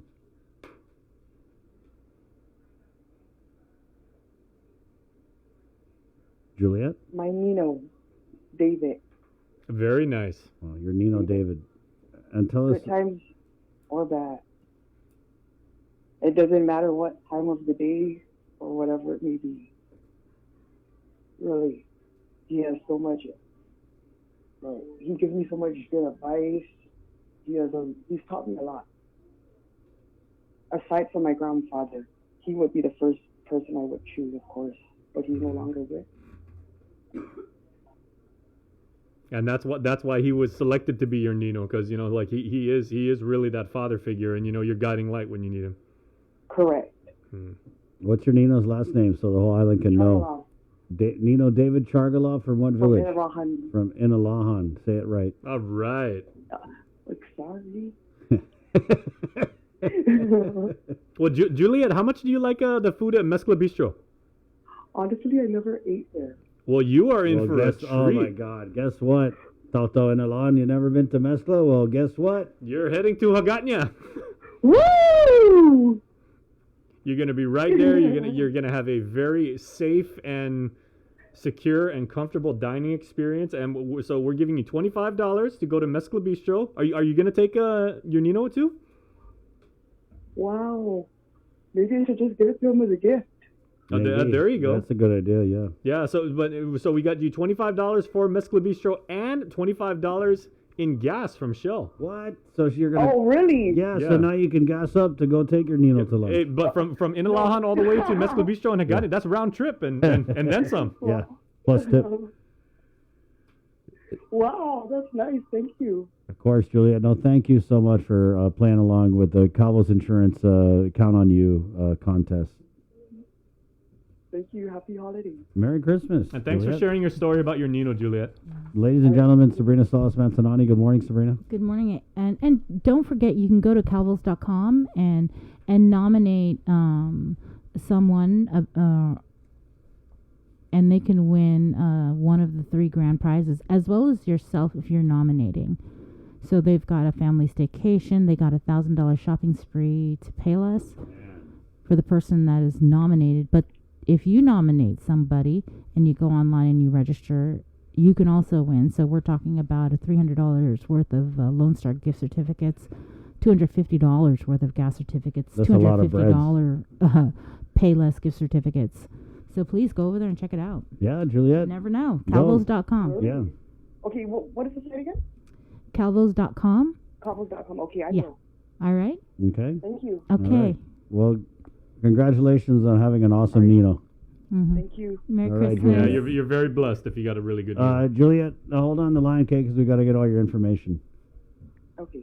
All right. Okay, Thank and you. if you were calling and you weren't able to get through because Juliet was the first caller and everything, we're doing another one of these before we end the show, and then we're giving away Pyology. Wow. Okay, so yes, it's coming up here, 9:25. Quick break, and the link continues next. Good morning. Ready to take Half a on a day. new career? This is Governor Lou Leon Guerrero. If you're struggling to pay rent and utilities because of the pandemic, your government can help. Our Emergency Rental Assistance Program provides direct relief to you. To date, over $6.9 million has helped over 1,500 households. Apply online at doa.guam.gov or call the Department of Administration's Emergency Rental Assistance Program at 671-638-4518 or 19. Get the job done the right way by getting the right stuff at East West Rental Center. With years of experience helping builders, we definitely got what you need. Call 646-1463 or visit us in Upper Tumon. Open Monday to Saturday from 7 a.m. to 5 p.m. and on Sundays from 8 a.m. to 5 p.m.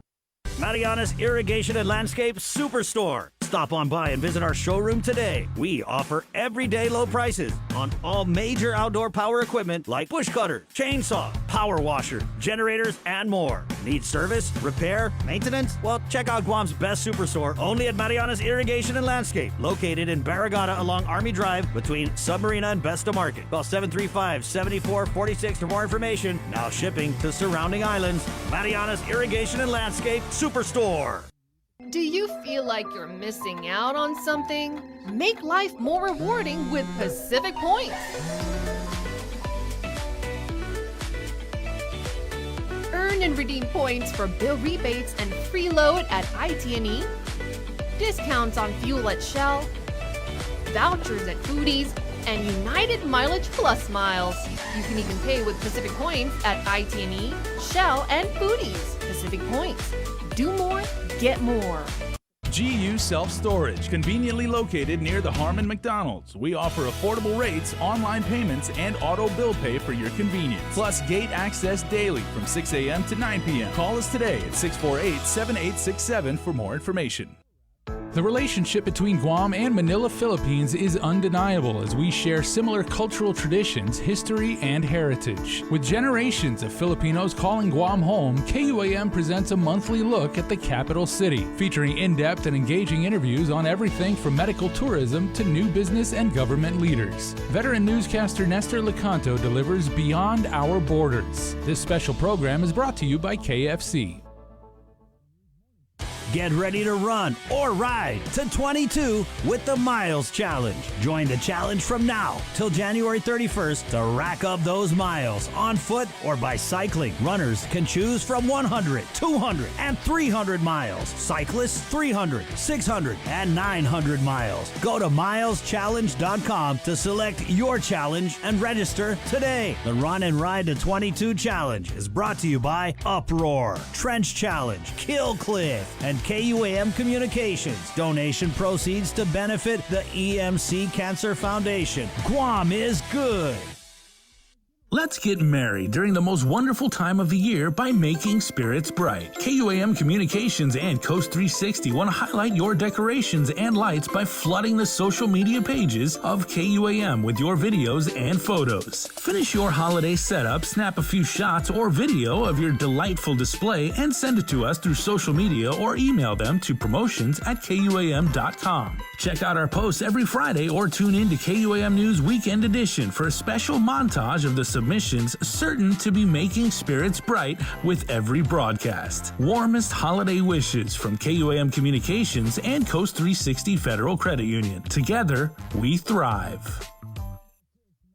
Looking for TV schedules, upcoming sports, or special presentations, or what you may have missed over the busy week you had? Well, look no further than KOAM Digital Digest. This weekly emailed newsletter puts all kinds of information in the hands of subscribers each and every week. Just subscribe and we will make sure you keep up with your favorites and stay informed and entertained throughout it all. Go to KOAM.com, click on the newsletter tab, give us your email address, and you are all set. Brought to you in digital partnership with King's Restaurant and Ruby Tuesday Guam. It's the KOAM Digital Digest, your weekly guide to the latest information and best entertainment on the stations and platforms of KUAM.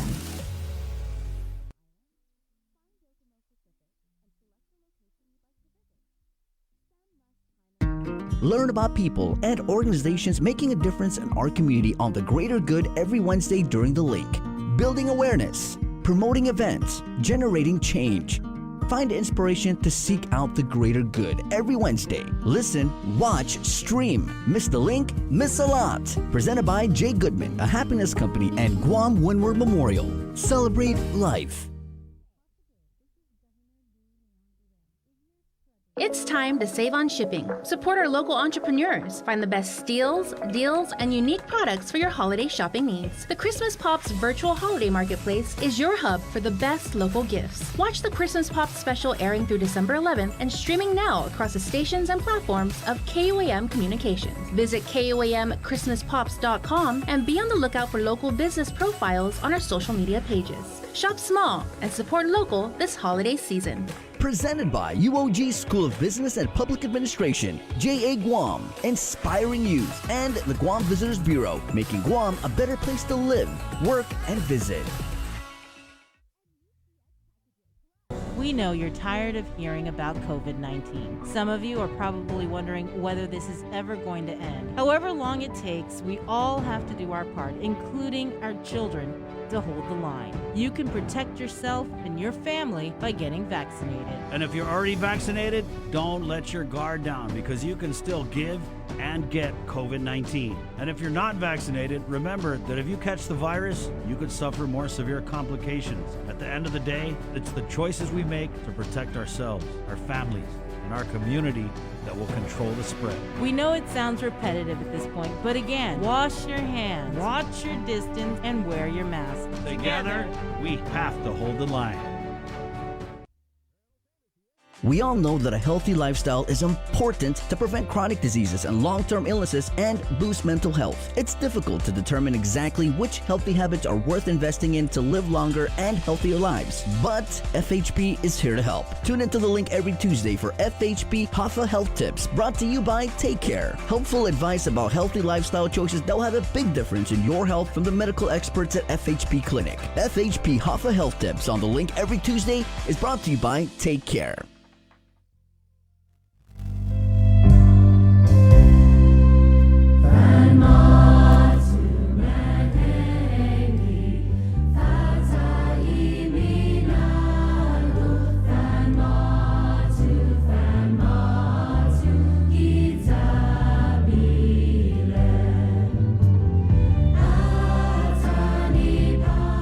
That sink in right now. The holiday season is now upon us here on the island.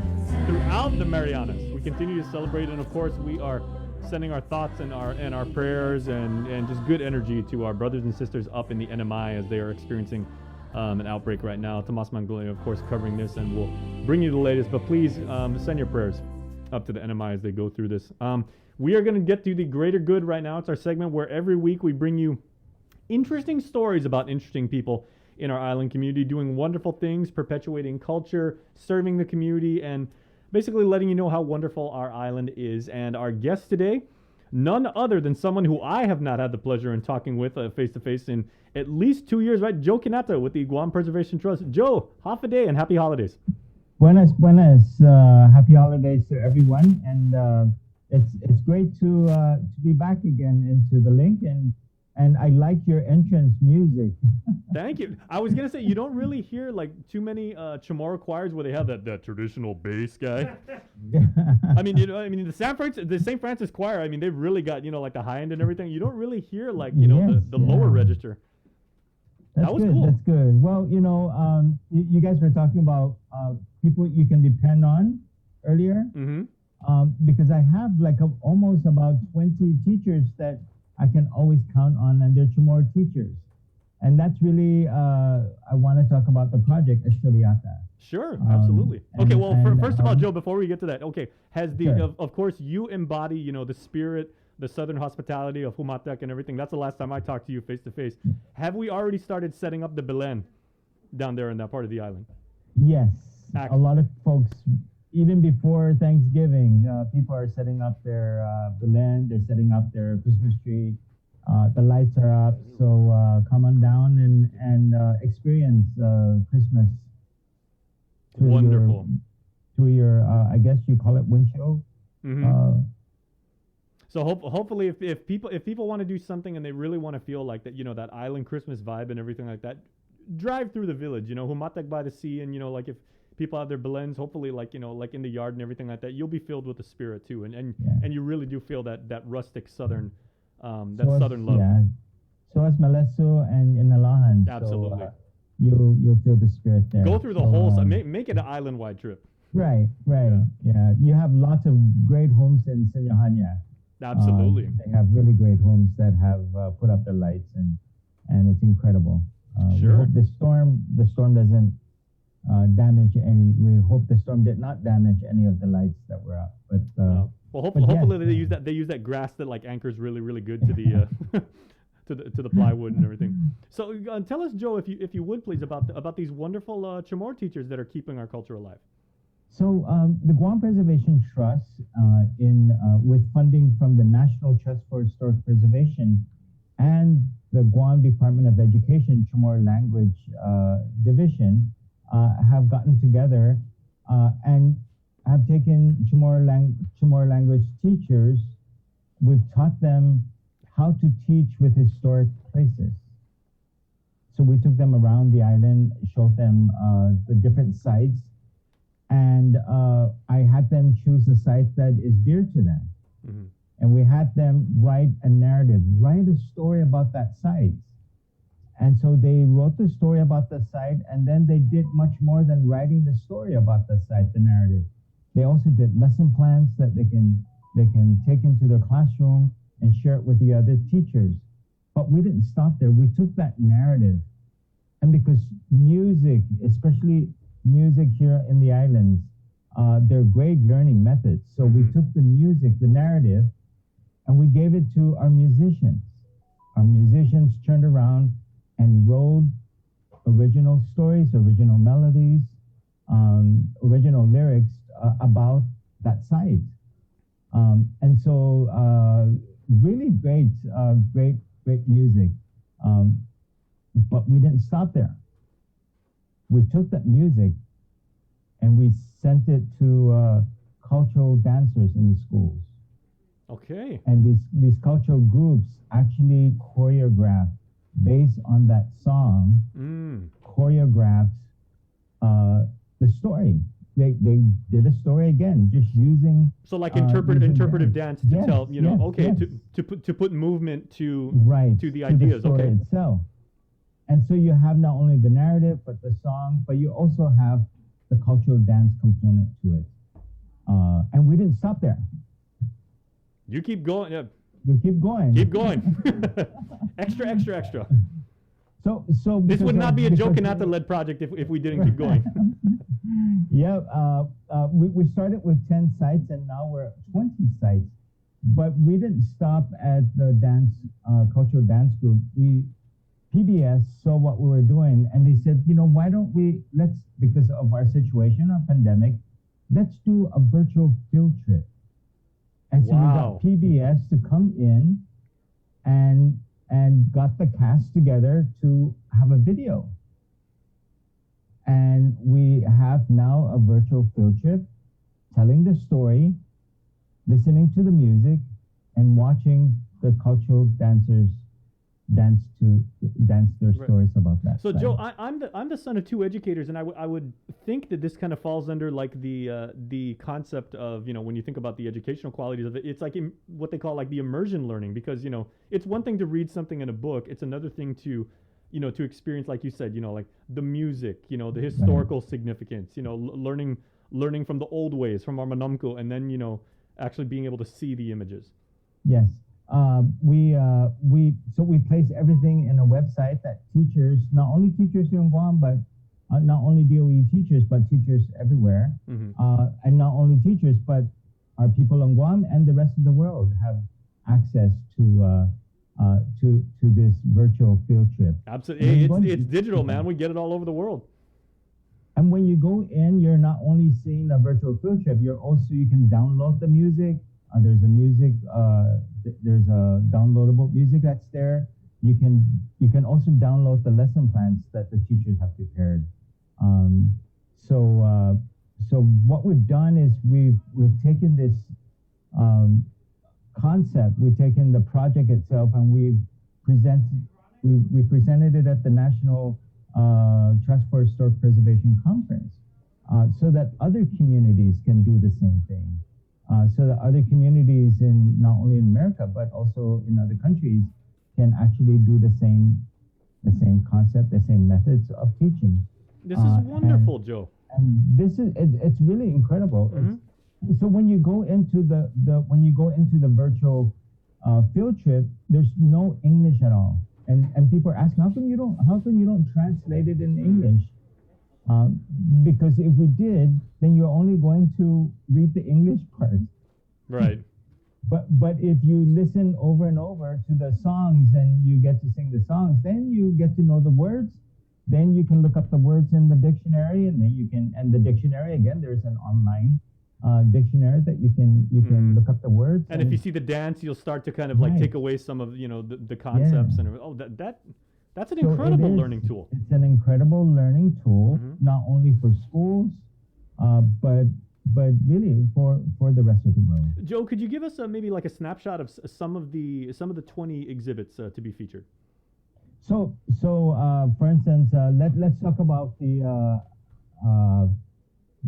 atufua, the stuff where I took you down in Humatec. Yes. So we took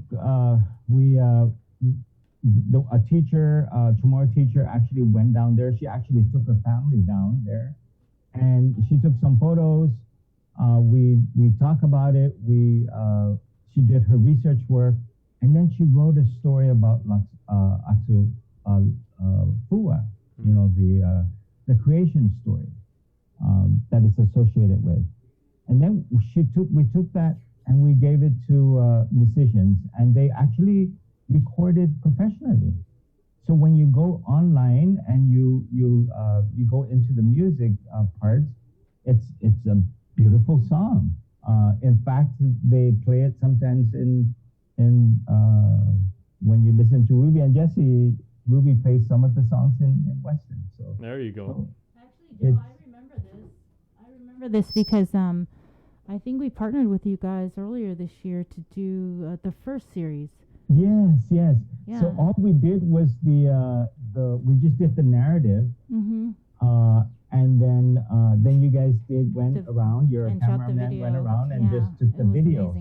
But now you have the whole thing that's there. So you have almost like a 7-minute video of each site, 7-minute video of the site itself. And there's a narration in Chamorro, and then the song comes about, and then you have the dance that come in with the song. Where can we get this? Because we'd like to, do what we did last year and air this. Yeah. So you can go online at estoriata.org, Okay. ESTORIATA. I'm actually online. Do we just download it from the site? Yes, you can do that. Okay. You can download the songs and the videos. You can do that. Yeah, Joe, we want to make sure the songs are everybody's ringtone. Like when you walk around like the mall or you go shopping like in Ross or something like that, it's like, hey, I heard that. You should listen to it. It's incredible. Really it's really catchy. There's a couple of songs that we use our staff's kids to sing with Ruby, and so talking about Punglao, the crab, asking the crab to teach them. And this is a site down at MG Cook School in Malesso, next to the pier. That building there, that's a historic site. So we talked about it. There's a story about it, and they included the punglao, the crab, with the music. So it is a great project. It is a good project for everyone. It started out as a resource for our Chamorro language teachers for their virtual field trip. So you're currently working on the third series, right? We hope to work on that third series, and we have other historic sites that we would like to include, which is we just need to go and look for more funding again to do this. So the second series, we got funding from GDA, the qualifying certificate program, as well as Guahan Humanities with their CARES Act program. That funded the second series. So we are also looking for funding for the third series. A lot of in-kind work, a lot of passionate people that work in.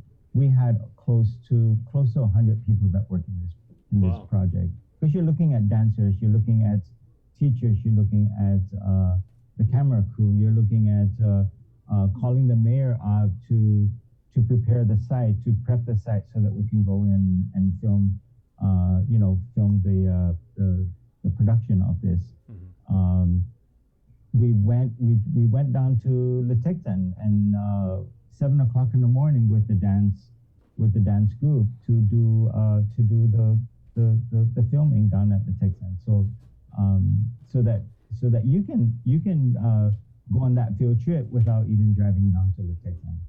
I think it's really good how you took a lemon, if you will, in this pandemic, and you made lemon finite Denny out of it. Exactly, with some tomatoes in it. And green onions, too.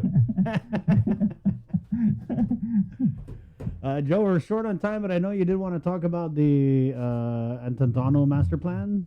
Yes, just a very short shout out because we just had our meeting yesterday with our core stakeholders, and this is one of the rarest moments where we had cultural resource folks, that's the SHPO's office, and we had the natural resource people, and that is agriculture and UOG. We had them in one room to talk about something that is important to everyone. And so this is the core group that is going to plan out the master plan, but we're also developing, and we're also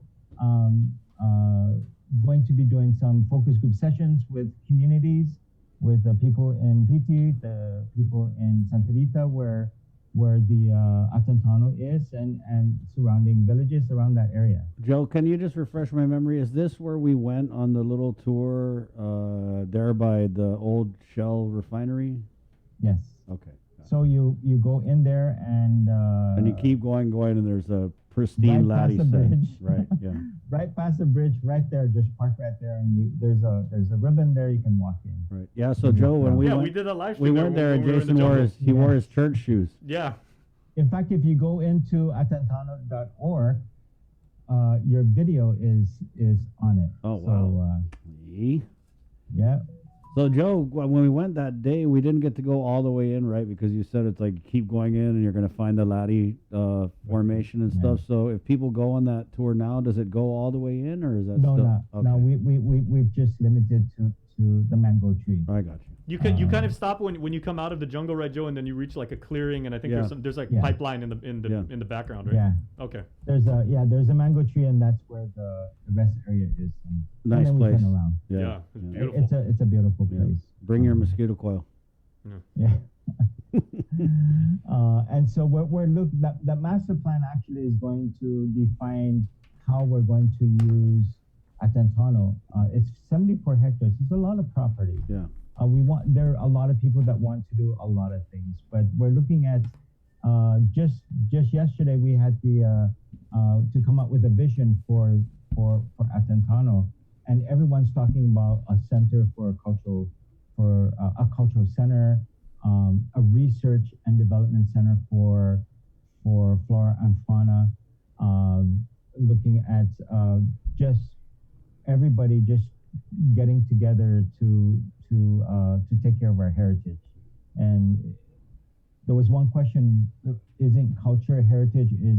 I said heritage is everything that you inherit from your from your ancestors, whether they're environments or whether they're the cultural resources you have, or whether it's the values and beliefs that they taught you. That's the heritage that we're trying to preserve and protect, and it's everyone's responsibility to do that. So it's an incredible site. And Sabrina, maybe you can come to our next food trip. We're having a food trip to the site. When is it? And we're going to do it before Christmas. So I will WhatsApp Chris about it. Yeah, because I remember, Joe, when we went there the last time, you said the time of year that you took Chris and I through there, there were usually a lot more fish in the stream because of the time of year. But now, like this time of year, that should be the stream should be like a little bit more. It's fancy out there right now. Yeah, right? just bring some crackers with you, and then all the We'll just throw Jason in the river. They might mistake me for pipefish. I know. Joe, can you I'm sorry, it just hit my head, but that property that we're talking about, that's under Guam Preservation Trust, or was it Chamorro Land Trust? So several years ago, before Shell left the island, the first thing they needed to do was divest their assets. And so that was the biggest asset they had. It's about so they gifted $10 million right? worth. And so they looked for organizations that they can donate it to, and the Guam Preservation Trust keeps getting on the top of the list.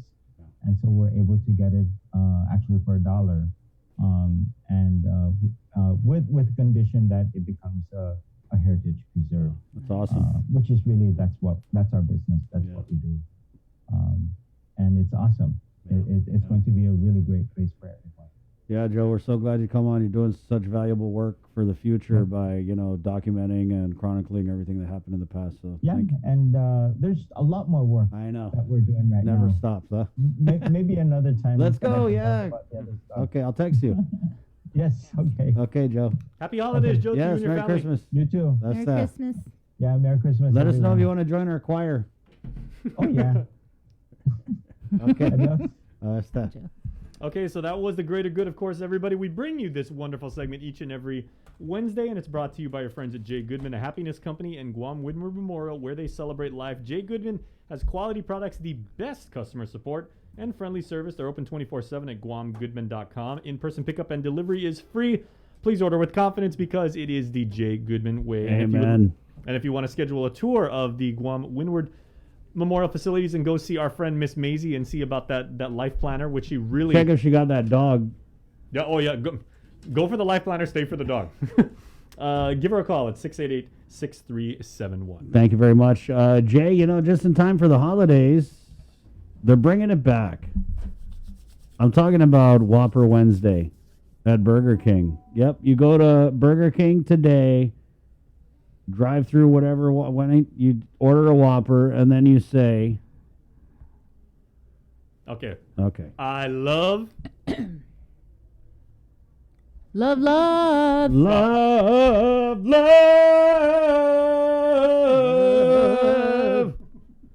the Whopper. Rudy Rodolfo was here yesterday, the GM. 32 years on the job. He's Hey, thank you, Burger King. Since they came back to Guam in 1989, he's flexible too. Maybe if you sing, they'll hook you up with an extra Whopper. He even said you can add cheese, you can add bacon. Wow. They'll go all out. He gave away 10 Whoppers yesterday. Yeah. And then he goes, you know what? I got a few more in my I'm pretty sure he here. did, yeah. For the next people that came in to drop off donations. Love Burger King. So Wednesdays, it's And Whopper again, Wednesdays. Jesse and Mary, who joined us here for Giving Tuesday, and everything, thank you guys for being part of that. Like, we Jesse really and enjoyed it. Mary? Yeah. Yeah, they came up. Two good names to have around the Christmas I know, season. right? It's 9:54. So yeah, Burger King proud to present Cover Me, where again it's Whopper Wednesday every Wednesday in December. Thank you again, Burger King, for your generous donations on Giving Tuesday. And this is Cover Me with Fluff right here on the link. Good morning. Malofana Tatatan ninay Sinangon mo Wesofanay neni Malago mumampus tristido Sa tiyong tungunay Go basta hugway za gikura son hu zangin kun pot mi na tapara ta za sinya hu togwi lo bai hu kun phon mi ma lo fana za ta za ni ni nai sinangon mu hu gwai za ao gi kura son hu zan gien kun phot mi na ta para ta za sinya u togwi lo bai hu kun phon mi ma lo fan now za ta za ne ni nai sinangon mu hu gwai za ao gi kura son hu hu gwai za ao gi kura son hu hu gwai za ao gi kura son hu.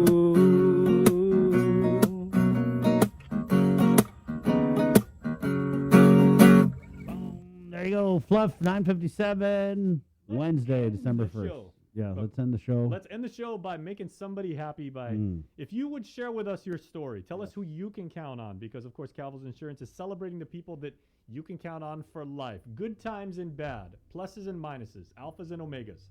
We want to know. Only alphas and omegas, no deltas and omicrons. Yes, please. Yeah, we don't no time for that. Right, so 671-637-0094. Call now. Call now, 637-0094. Don't forget the 671. Jane, what do they got to do to win, and what will they win? Just tell us who can you count on during positive times as well as the not so positive times.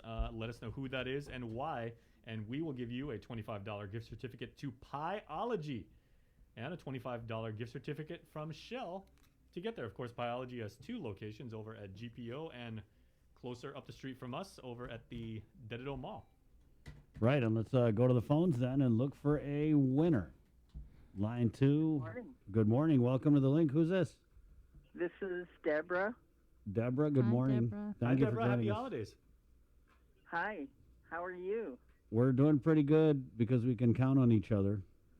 I know. Isn't that nice? It kind of works, yeah. And we're curious about who you can count on. You know what? I can count on my sister, my younger sister, every single time. When I'm sick, she's here to bring me soup. When someone else needs something, or I need for her to go run and get the kids for me, she's right there. When I need to cry, when I need to pray, she's right there. And her name is Jennifer. Her last name is Hanzik. And I love her to death. She is just awesome. And she's your younger sister? She's my younger sister. That's so cool because usually it's the oldest that does all the stuff you just described. I'm her older sister, but she keeps me grounded because I'm like 24/7 moving. Deborah, how many years separate the two of you? How much younger is she? Oh my gosh, Jen is born in 67 and I'm born in 55. You got to do the math for me. Well, this is the part of the segment where we said where you can count on, because now we're going to count. Well, congratulations. Nothing like a sister's love. Deborah, yeah, it sounds Absolutely. like you've been blessed with a great younger sister. Absolutely. And now courtesy Calvo's Insurance. And even if I don't get a prize, I just wanted to acknowledge her. Well, guess what? You do get a prize. Thank you. And so you and your sister are going to be able to go to Pyology. We're giving you $25 to go to Pyology and $25 worth of shell. Or one of you can take the Pyology, the other one can take the shell. Oh, that's so sweet. Thank you. Thank you for sharing your story. Yeah, Deborah. Oh, absolutely. Have a wonderful day, guys. You're all blessed. Thank you. Hold the line, though, so we can get your info, all right? Okay, sure. Thank you for listening, Deborah. All right. There you go. Nothing like a bang 'em up kid's sister to help you out whenever you need it. 10 o'clock, we are KUAM-FM in Agotni, Guam. And your boys are really super protective of their little sister, Oh, too, yeah. as they should be. She's tough, though. I call her Callie Joseph. Oh, boy. I mean, imagine being the youngest and you got like these brothers. Yeah, it's tough. I've seen some of your boys run in. They're like, Yeah. Callie's mean again. I'm like, She's wow. really perfected the surprise attack, so I'm so proud. Oh, boy. It's 10:01 Pacific Points. Cabo Enterprises, ITNE, and Jack in the Box proud to present this episode of The Link. My name's Chris. I'm Sabrina. I'm Jason. He's Joser. That's it. And we'll see you guys tomorrow. Until then, hasta adios. Bye. The world of television is more exciting than ever. Don't miss a minute of special presentation.